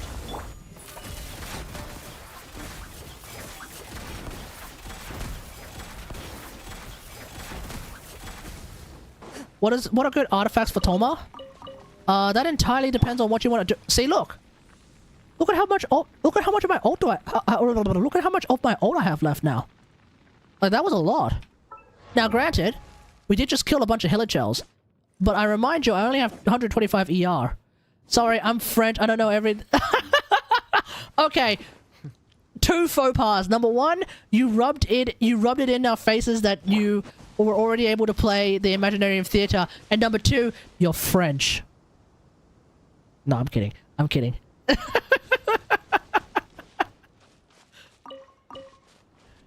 Listen.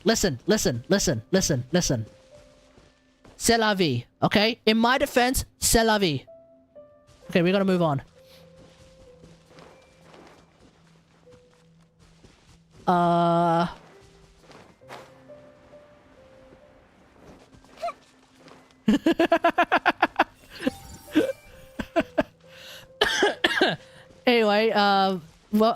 Anyway, welcome chatter from France.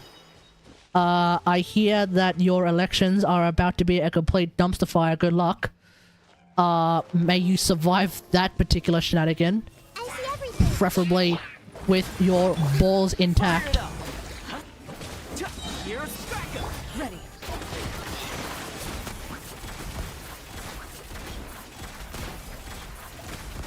That was cringe, he says?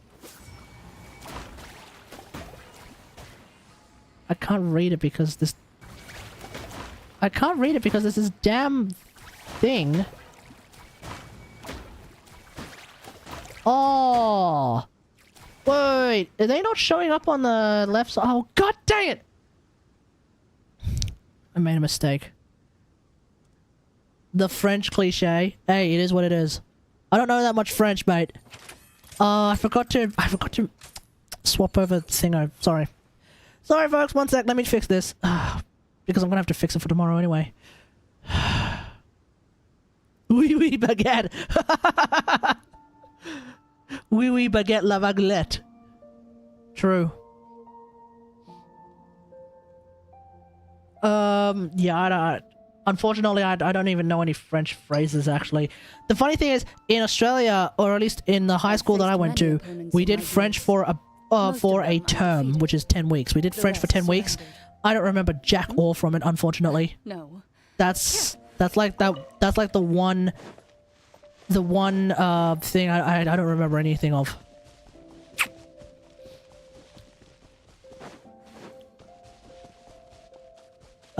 Sorry.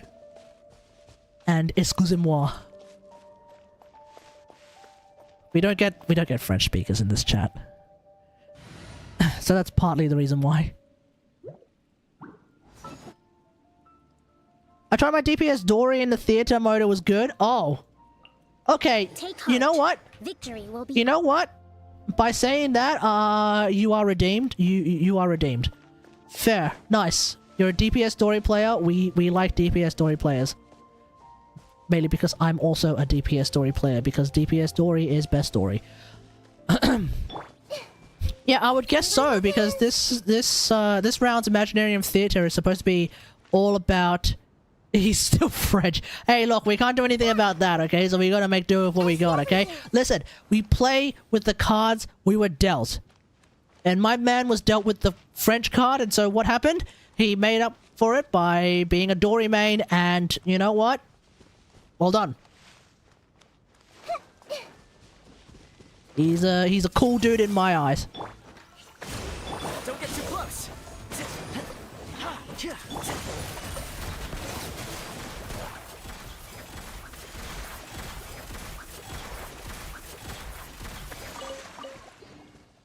Okay, you know what?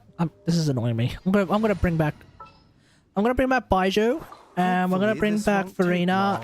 Witness my magnificence. Witness my magnificence.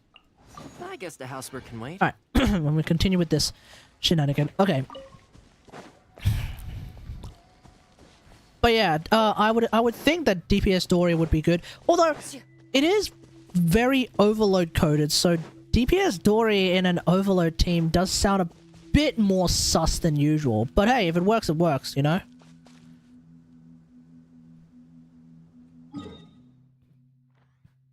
Oh, I need to go over here. Top 54? Top 61 now. There's been quite a lot of Farina mains out lately that have started to pop off. Since when is French being a problem? Since you guys surrendered in World War II. I'm kidding. I'm sorry. Oh god. Oh no, I'm gonna get cancelled. I'm gonna get cancelled harder than Macron.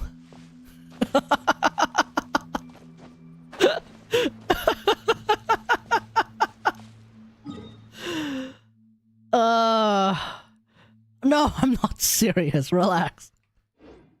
God damn. We gotta move on. We gotta move on. We gotta move on. Oh, jeez. Anyway, I'm sorry. Moving on.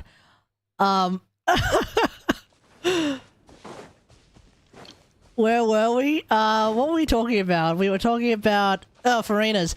Yeah, there's been lately. There's actually been quite a handful of Farina players who've been popping off in the RNG basis. So I'm no longer top 54 Farina. I'm actually top 61, mainly because I haven't felt the need or desire to. How do I get in here? How the hell? Do I go in through... hang on, I think I see an opening. Okay, we're gonna go in through there. Mainly because I haven't felt the need to, you know, further improve my Farina build, for starters. But then also, it's really hard to improve a Farina build as good as mine. Because literally, I have like 2 substats that are sort of wasted. I have like this random attack percent roll that is a bit unfortunate, and then I have like maybe a couple of EM rolls that... Okay, the thing is, I have a couple of EM rolls that the what do you call it? The leaderboard will count as not being ideal, because the leaderboard looks at it from like a almost like a mono hydro perspective, as in you're not... Oh no, that's not true. Never mind. No, I'm wrong. there are actually vape Farina calcs and leaderboards in there as well. So my EM is kind of being used, but like the leaderboard where I'm doing the best in, I think, is not a vape one. I think I'll have to double check, but I think the leaderboard that I'm doing best in is not a vape one, and that's partially why. Okay, I'm gonna have to get out my Geo team because I need Goro. This is starting to annoy me. Which is partially why, where's Goro? Prepare to move out. Which is partially why, yeah, I'm usually not upgrading my build anytime soon, mainly because, I'm losing, I've definitely lost my train of thought now. I was talking about some shenanigans and then I forgot what I was talking about. Okay, we're gonna move on. I heard to get top leaderboard, you just need crit rate, crit damage from what I've heard. No. It takes everything to account. The leaderboard you may be thinking of is just leaderboard in terms of crit rate and crit damage. There is that and that basically works for every single character in the game. For the characters where someone has actually done calcs and all that jazz in order to actually determine like how strong a character actually is, HP, attack, EM, they get taken into account depending on the character. So for example, Lisa has not all characters have leaderboards though, that's the thing, right? The only characters that have leaderboards are the characters that have actually had calculations done. Which includes characters like Lisa, because Elisa main has actually gone ahead and done the math. It includes characters like like Farina, of course, right? It includes characters like, hell, even Noelle.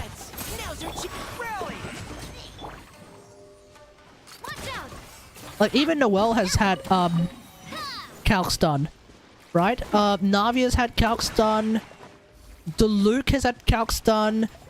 I think Risley's had calcs done as well. Yeah, a lot of them have. I'm also a Lisa main, by the way. Are you me? What the hell? Okay, you're definitely redeemed. No, you're a good. You're cool. You're cool.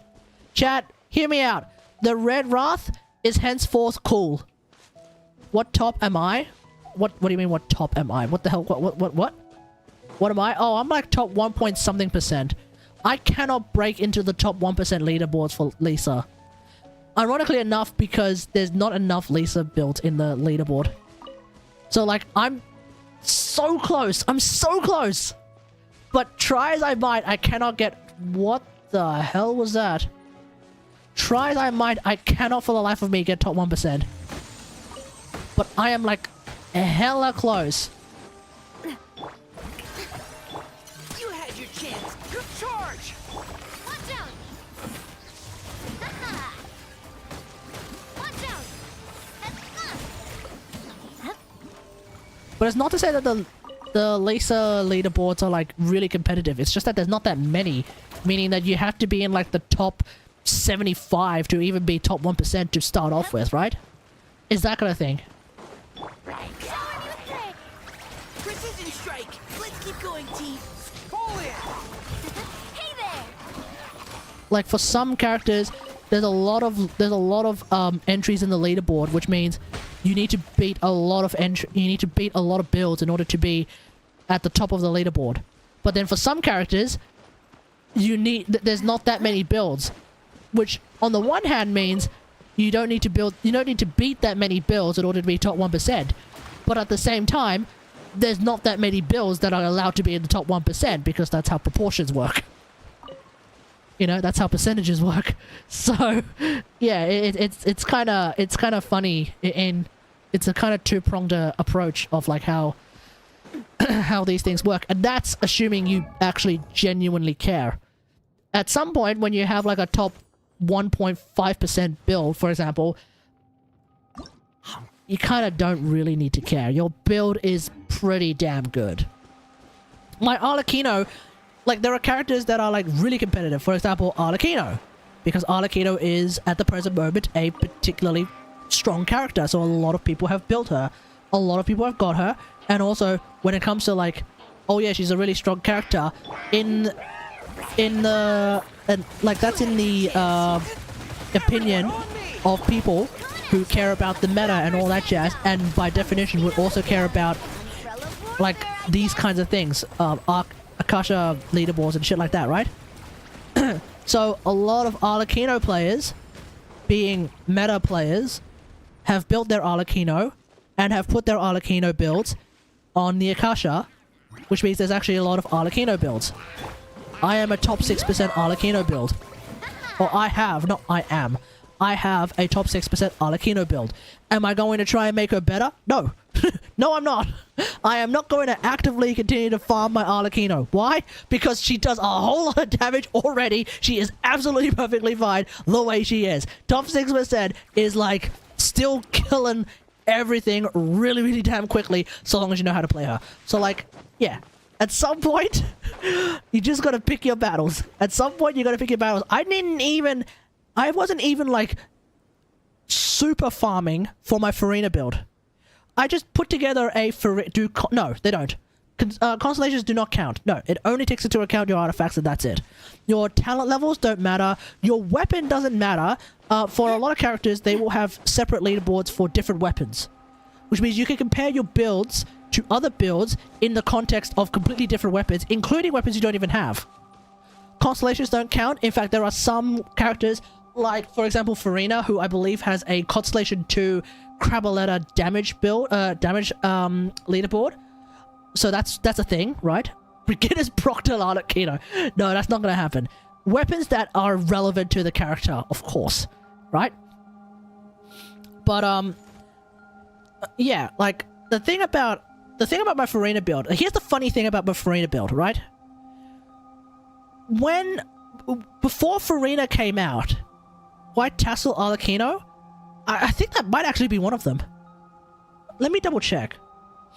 Let me double check. Because my Arlecchino build is on the J Cutter one, for obvious reasons. It's J Cutter, right? Okay, so the Arlecchino builds that are available, we have Vape combos and we have Overload combo Arlecchino Arlecchino leaderboards, and the weapons are her Spear, J Cutter, Homer, Staff of Scarlet Sands, Deathmatch, and White Tassel. Sorry, did I say J Cutter? I meant Jade Spear. Sorry, Jade Spear, yeah. PJWS. Yeah, that's right. Anyway, as I was saying, my Farina build, the funny thing about my Farina build is that my Farina build has remained relatively unchanged since her release. Like, I had a Farina build pretty much ready to go, right? And I had it on Kaya because he was just basically the one who was mannequining, who's the mannequin for my build, right? And then Farina came out and I popped it on Farina and then leveled her up, and then it turns out that my Farina is perfect. I put it on the Farina mains and everyone is like, there's actually nothing you can do to this build. That's perfect. What the hell? Goddamn, right? And so then when the Farina when the Farina leaderboards came out, I was like, oh, it's a top 1% Farina. Boom, that's it, done.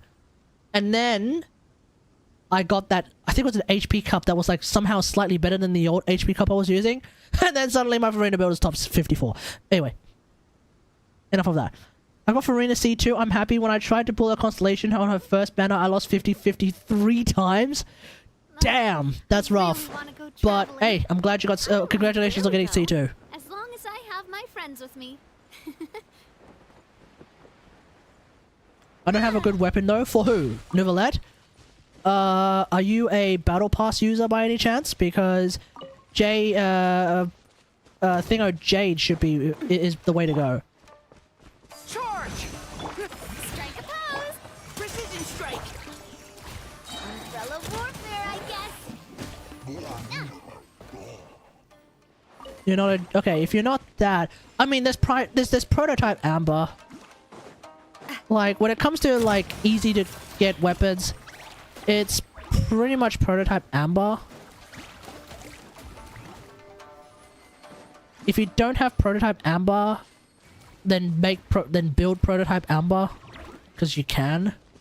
The funniest thing is that the funniest thing I think is that the craftable weapon, Prototype Amber switch to Hydro Cup? I think so. Yeah, I would say so. I mean, generally speaking, you should be using a Hydro Cup. Unless you're using...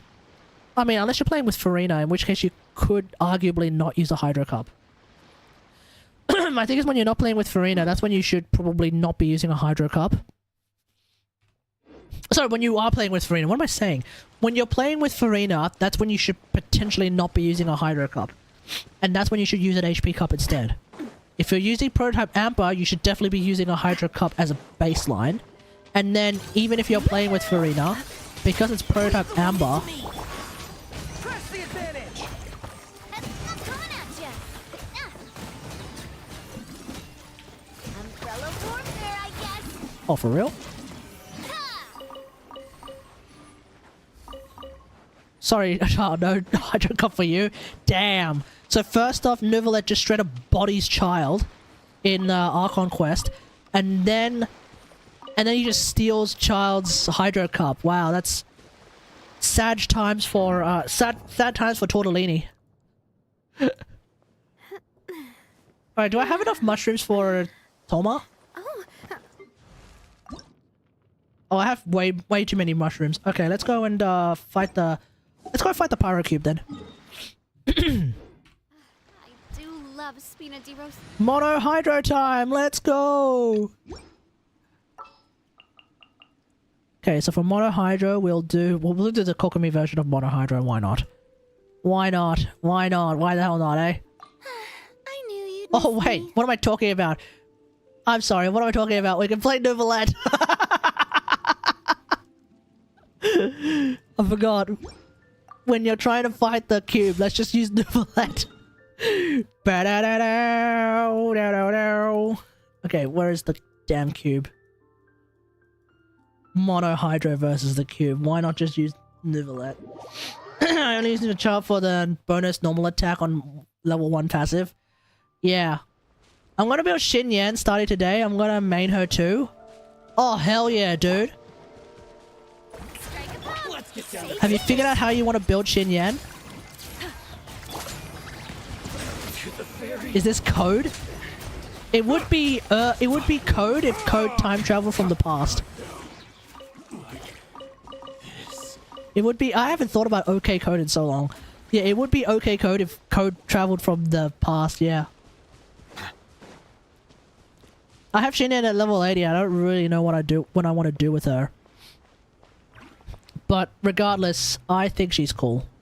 I think Xin Yan has a ripping personality, like an incredible personality. I don't care if, for whatever reason, they gave her a voice from the deep south.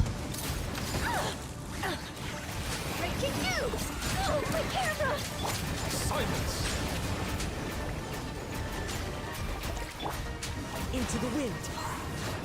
As one with wind and cloud. Be sanctified. Hit him!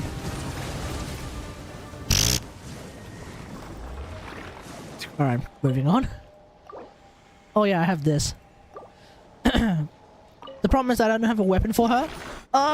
Okay, well...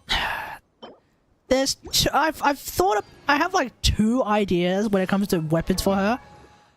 So like, Xin Yan is a funny one. Because, here's the thing. Her ult has a 100% crit rate. So... Hear me out. Her ult... Oh, sorry. Not her ult. Her C2. Her C2 has 100% crit rate, so hear me out. EOSF defense as much as you can with a physical cup. Hear me out. EOSF defense sand, physical cup, crit damage hat. Give her fav. Right? Give her fav. And and make her a physical ult carry. I might actually give that a try. Wait, did I just accidentally come across a really good idea? Have I ever tried this? I've never tried this before, actually. EOSF, defense sand. You might not...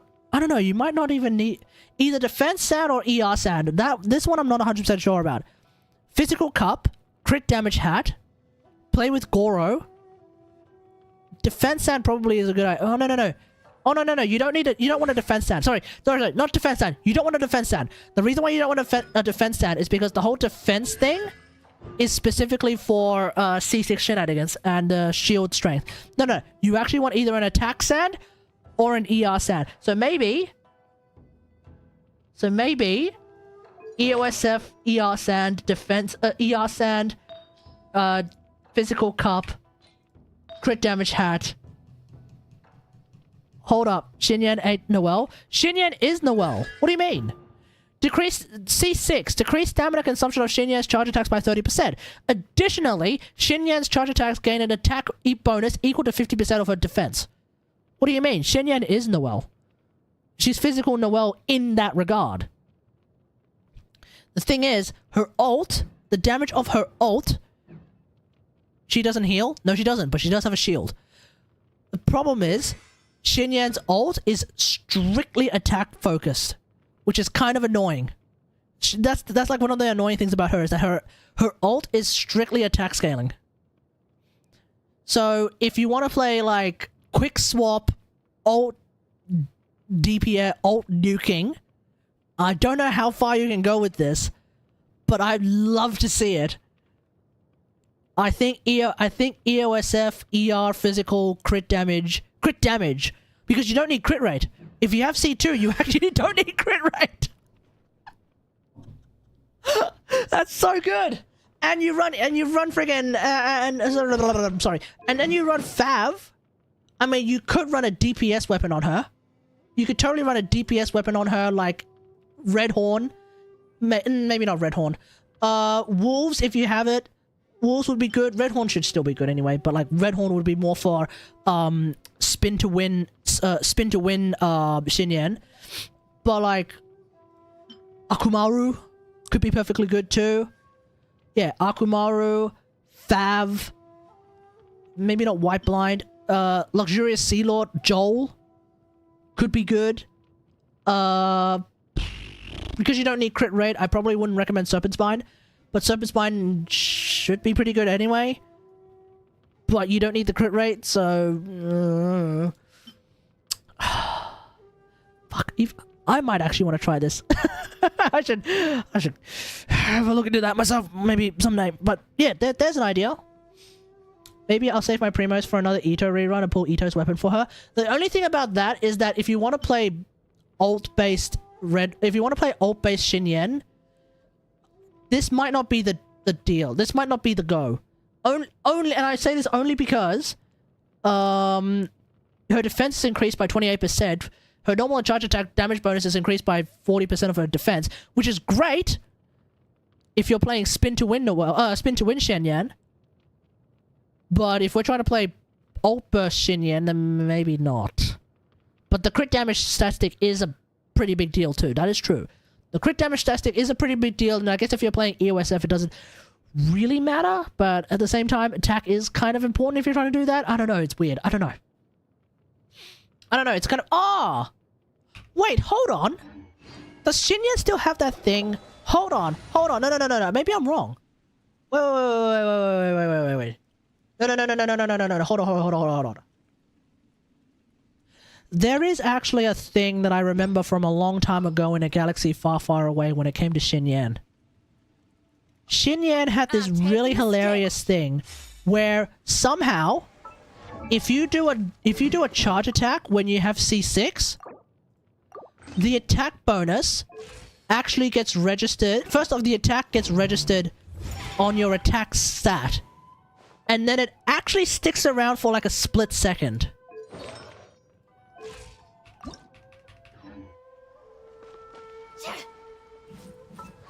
So my attack is... Okay, so my attack is 12,060... sorry, 12,000. My attack is currently 1,263, right? While I'm spinning, it's 2,494.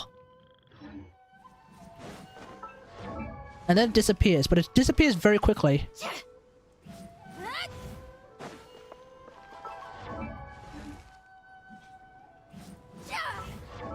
It's still active.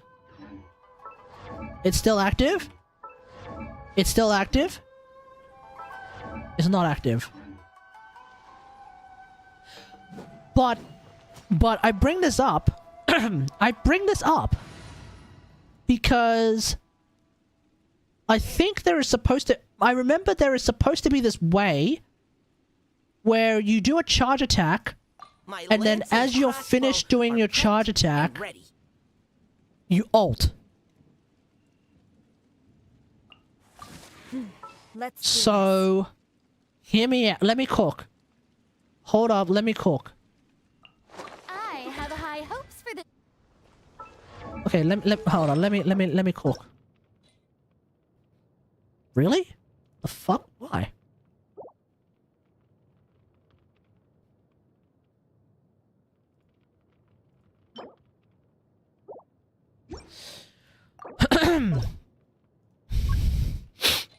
Okay, one sec. Let me cook.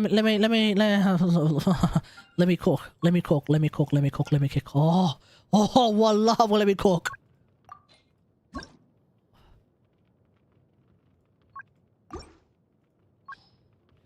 We want crit damage, attack percent, ER, possibly defense percent. Alright. Okay, hear me out. No, not normal attack Xinyan. This isn't normal attack Xinyan.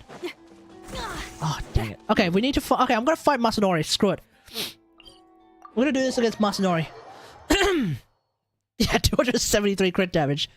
I know, right? It's kind of nuts. Okay, so we're just gonna use Masanori. So we're just gonna compare ult damage. So we'll just start off. Actually, you know what? For ease of figuring this out, I'm gonna use Fav. I'm just gonna use Fav for ease of shenanigans. He blocks it. I will make sure he doesn't block it. For ease of testing, I'm just gonna use Fav. So for those, just as a reminder, I have 1364 attack. I have 708 defense, which is not a lot of defense actually. And I have 245 ER, some crit damage. Okay, cool. When he's done with the Beyblading, 29,000 damage, right? You had your chance.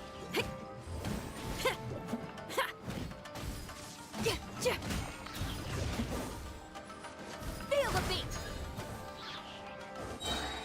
Alright, so 29,000 damage.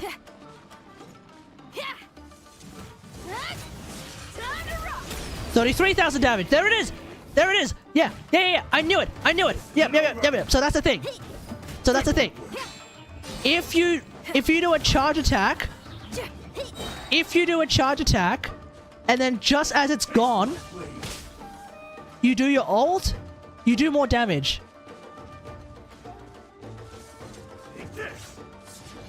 So notice, 29,000 damage.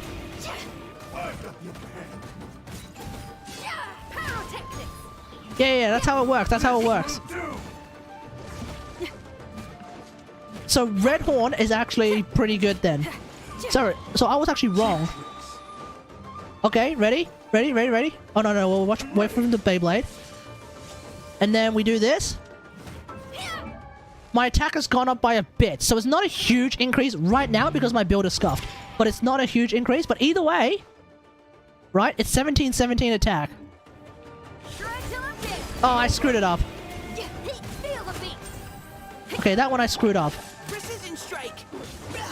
Now's our chance.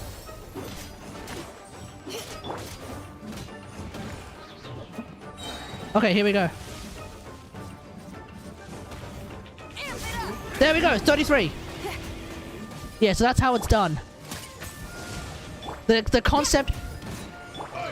So the funny thing is, it actually still works. Because I remember hearing about this a long time ago. It actually still works. Okay, so it actually still works. Which means... I was completely wrong.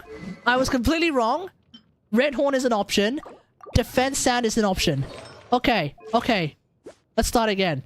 Red Horn is an option. Defense Sand is an option. So my defense has gone up to 906 now. Hold up. Let me cook. Hold up. Let me cook. Do I have a defense hat? I do not. Dang it. That's fine. That's fine. That's fine. That's fine. That's fine. That's fine. That's fine. That's fine. That's fine. That's fine. That's fine. It's okay. It's okay. It's okay. It's okay. It's okay. It's okay. Farina Summer's doing... That's to be expected, okay? That's to be expected. So what we're looking at is a quick swap Xinyan team. I do not have a defense hat. Fuck. And I do not have a physical cup on EOSF. Oh, Dios míos. Okay, it's fine, it's fine, it's fine, it's fine, it's fine, it's fine, it's fine. That's okay, that's okay, that's okay, that's okay. I killed all my EOSF pieces that have defense on it. So obviously, I cannot demonstrate this build properly.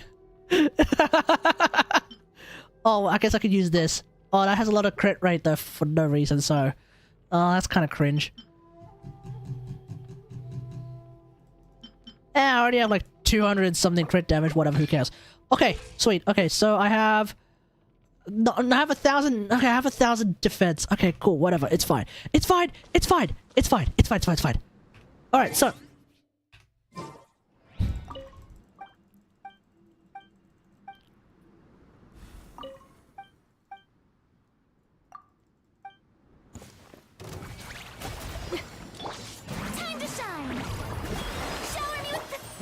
Let me see if I can do a superconduct.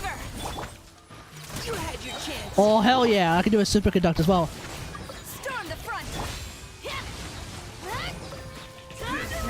Oh, 77k!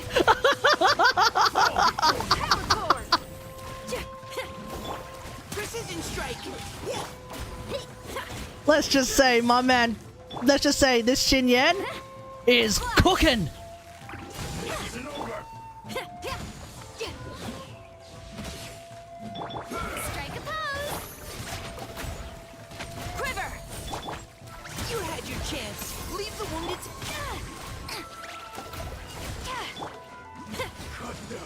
Let's just say Xinyan is cooking!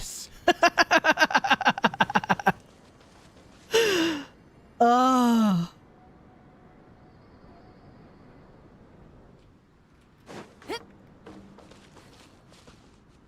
Code's reaches 100k, but he invested in... Yeah, I know Code invested in Xinyan. Code is Giga Chad for investing in Xinyan. And actually playing Xinyan on a far greater scale than I am. But... don't tell me Xinyan is crap if you're not going to do that. So a reminder, the way it works is when you do a charge attack, when you have C6, I think it's specifically when you have C6, because when you have C6, your attack actually just straight up goes up by 50% of your defense, right? So now I have 2,000 attack, nearly. So if I were to pair that with Sarah, I now have nearly 3,000 attack. Plus 259% crit damage. Plus 100% crit rate. Plus physical.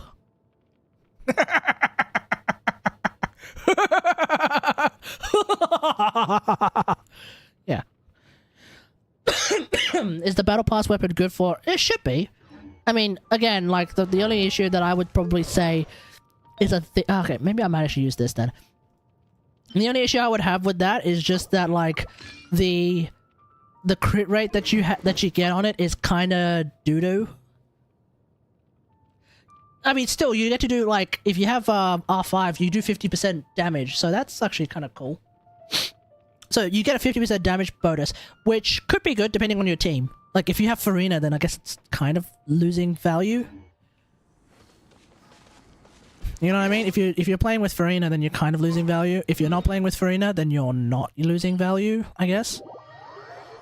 Oh no, I can't do this in the Spiral Abyss because Mecha's... It's gonna... Okay, let's give it a try. Keep in mind...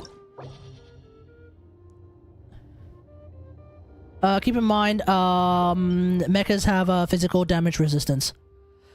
So the damage we're about to do against machines and all that jazz is going to be lower. Which is going to be annoying, but it is what it is. Can't really do much about that. If I had C6 Mika, it would be even more damage.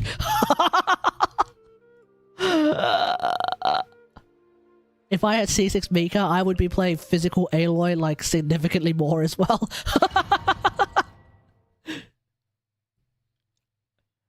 I always play Farida in every team almost. Yeah, Farida's just really damn good.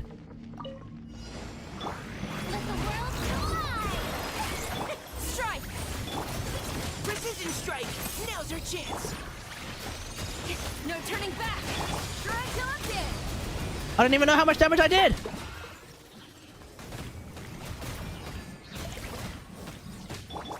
Quiver!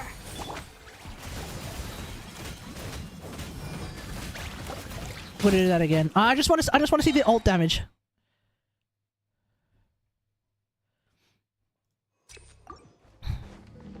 Time to shine. Strike a pose. Neutralizing threats! Let's keep... Glory to the shogun! Amp it up!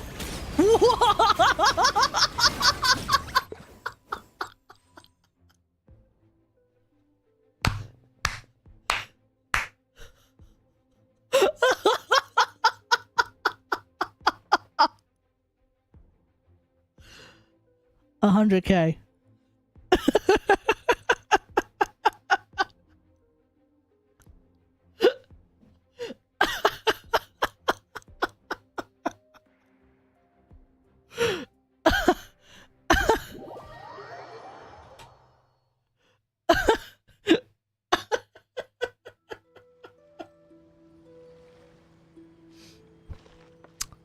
Gina doesn't do any damage, does she?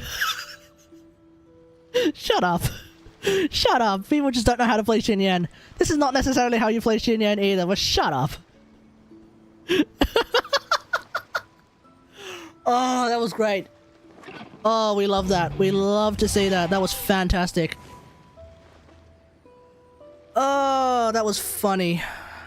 Now, as long as you have enough ER on her, you may be able to, you could do that on the regular. So, you know, good luck. I'm sure if you can get a build that's better than mine, hey, there we go. You know, if you can get a defense sand and enough ER, I reckon you're good. I reckon you're good. Stomp the floor. Yeah, she just stomped, man. I heckin' love Xinyan. And I think I may have just discovered how I'm going to play her if I ever decide to actually build her again. But oh my god, she's a lot. She's. You know what's great about her? She's flashy as hell. And yeah, her DPS, I guess, is like less than a lot of other characters. But you can't tell me that there are other 4-star characters that have an ult that looks as like incredible as that. Just fire everywhere. That's what I like about Xinyan. She is like she's a rock star, and her kit shows. Like she is. Like she's crazy, and I like her. I like her. I like her. I don't care what other people have to say. I like her a lot. Yeah, I think she's beautiful too. I really do. She's got a face that always seems to be angry though. But you know what? After all the nonsense she's had to deal with over the past however long since her release, can you blame her? You know, like after all the nonsense that she's had to deal with. I don't blame her for being consistently angry all the damn time. Hell, I would be. Oh man. But I just did 104k. I just did 104k ult with Xinyan, quote unquote, one of the worst characters in the game. Shut the hell up. Okay? This is what happens when you join an Aloy, when you join the stream of an Aloy main. We will figure out a way. This is why whenever an Aloy main is streaming, that's the stream you should tune into. Or a Xinyan main. Or a main of a character, a person who loves playing a character that is not meta in the slightest. Because we will figure it out! Because our entire existence is to figure it out. Okay, 4-star only abyss when? Now, I guess. Let me finish farming thingo first. Because I probably can. If we count Traveler as a 4-star because it's Traveler, I could probably do that, like, now. Because let me think, how would I do it? How would I do it? Let me think, how would I do it? My first team would be... Traveler is an honorary 4-star? Yeah. So my first team would probably be... Oh, I don't know. I don't know if I would use Traveler or if I would just use DMs, or if I would just use Yao Yao. It could be... Okay, my first team might end up being Yao Yao, C6 Dory, where's Fischl? Fischl and Xingqiu. Or C6 Candace, actually. In the name of the princessin. Or possibly C6 Candace. Because I actually potentially don't want faster... I potentially don't want faster Hydra app. I potentially want slower Hydra app. Just to maintain Quicken a bit better because it's Yao Yao. So that might be my first team. And I don't know how well it's going to clear the first half, but it should clear the first half decently well. Because second half is a meme. Second half sucks. So obviously we need Xingqiu. May knowledge guide The second half is going to be annoying. Because I don't know how I'm going to do second half. If it's just 4 stars. If it's just 4 stars. How am I going to do second half? Barbs? We can do this. Sucrose? I definitely need Sucrose. My experiment will succeed. And then... I don't even know what the hell I would... Who the hell else I would use.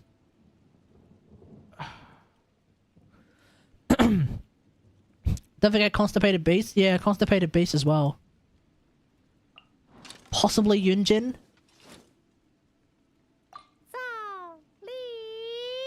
But I'd actually have to build Barbara. Like, my Barbara... Okay, my Barbara's not necessarily not built. It's just that, like...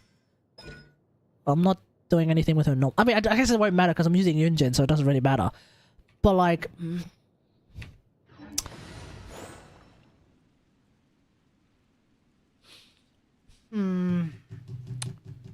That one's gonna be trickier. Or... Get me out. What can I do with Chevreuse?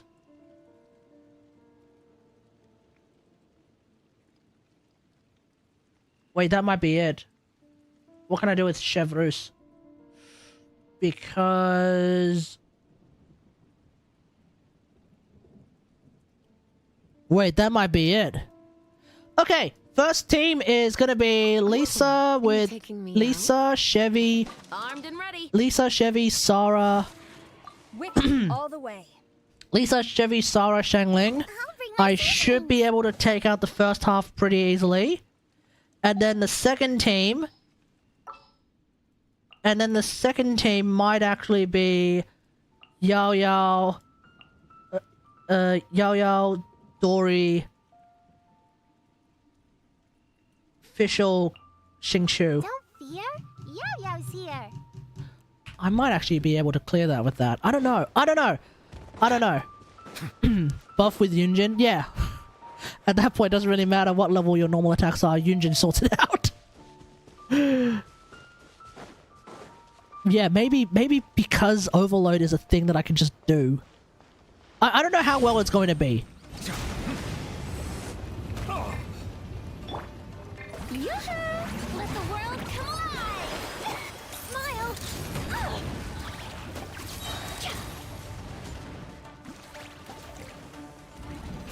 Hard-hitting exclusive. One with nature. Settle down. Hold that pose!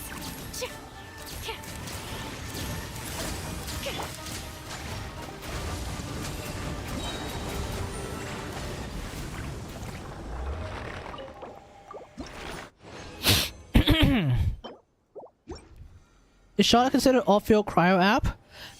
Yeah, to some extent. The only thing I don't... Like, I'm getting used to her now by giving her fav, but like the thing I'm not a huge fan of is how bloody energy hungry she is. At least in my experience, but once I get C4, she's gonna be... I think the idea is that she's significantly less energy hungry. So there is that.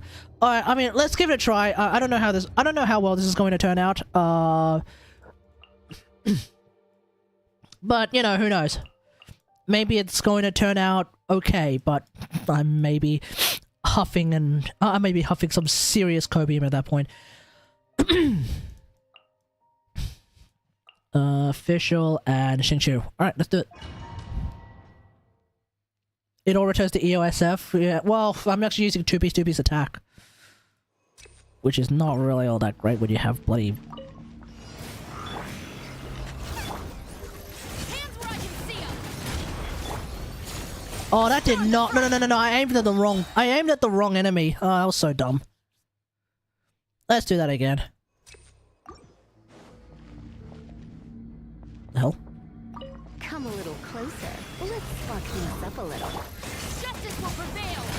Eat this! Strike. Glory to the Shogun.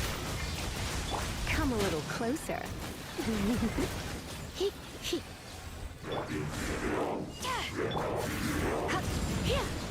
Ow. You asked for it. Booba, get them! Quiver. You're toast!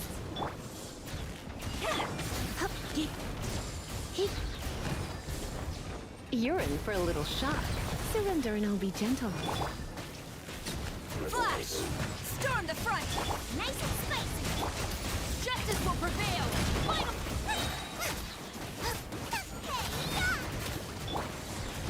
Strike. My. Yep. You're in for a little shock. Coming was foretold. Do-do-do-do-do. Surprise is gone. You asked for it. Some people don't know that Chevy can heal. What? To the Shogun. She's literally a healer. You'd have to be like genuinely illiterate to not figure that out. Closer. The eternal oasis at long last. Hands where I can see 'em. Quiver.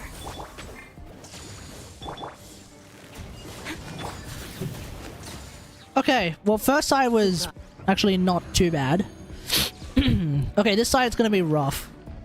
But this side is, of course, gonna be rough. By royal decree. Know my sword. Witness the power.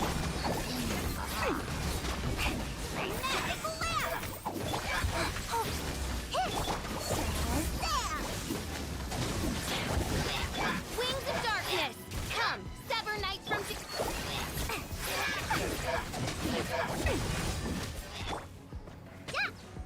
Oh my god.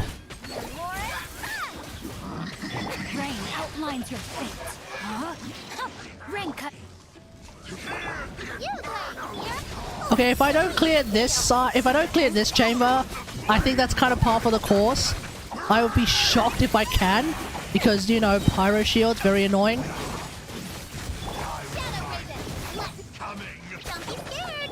good. Know my sword. Witness.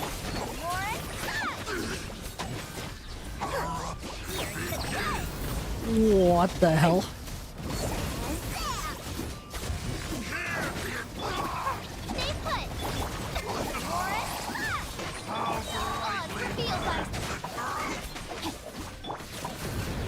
Yeah, electric shields are just built different, true.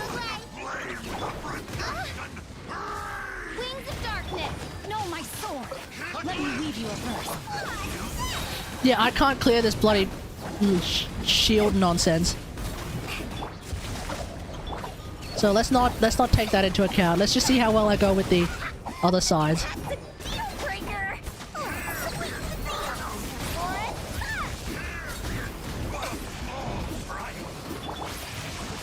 Witness the power of Gugwa.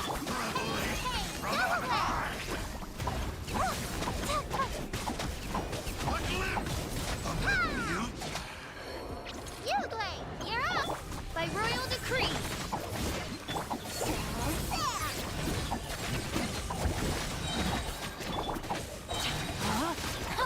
Rain out. outlines your fate. Midnight phantasmical. Stay put. Alright, let's go. Same performance as your main teams.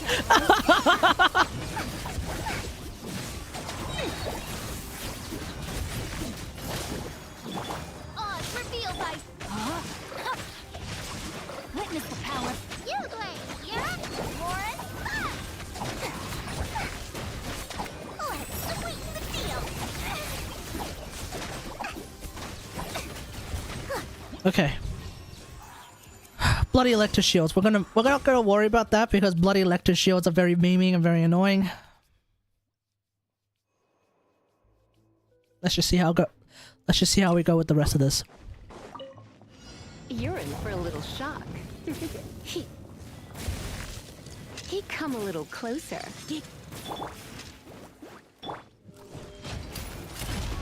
Strike. Blitz. Really? Surrender and I'll be gentle. Quiver. Storm the front. Nice and spicy. Hey, justice will prevail. Fight. Strike. Ow! No. Did I? Let's do that again. You're in for a little shock. You're in for a little shock. Come a little. Stop right there. You've been a naughty boy. Let's spark things up a little. Flash. No turning back. You're toast. Boba, get them. Okay, no. Okay. I. Oh, that was bad timing. That was so bad timing. That was such bad timing. Had enough of Shangling nonsense. I mean, Oppa is Oppa for a reason, okay? You're in for a little. Nice and spicy. Come a little closer. You're in for a little shock. Come a little closer. Final warning. Oh, okay.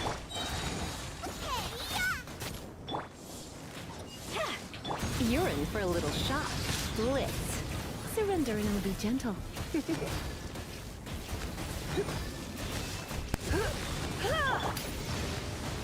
Drop your weapons. Strike. Storm the front. At the frying pan. You asked for it. Alright, what are we talking about? Closer.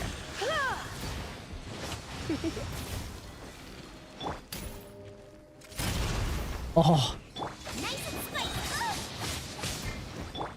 Flash. Just trying to kill my damn Shangling. Let's spark things. Justice will prevail. At the frying pan. It's quiver. You're toast.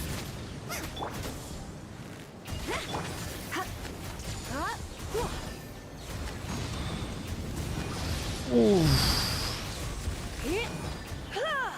Okay. Whew. Stay put. By royal decree. No, my sword. Ring cutter. Lauren. Here's the good. Shadow Raven. Let not. Let me down. Oh, yes. I don't know how good this is gonna be.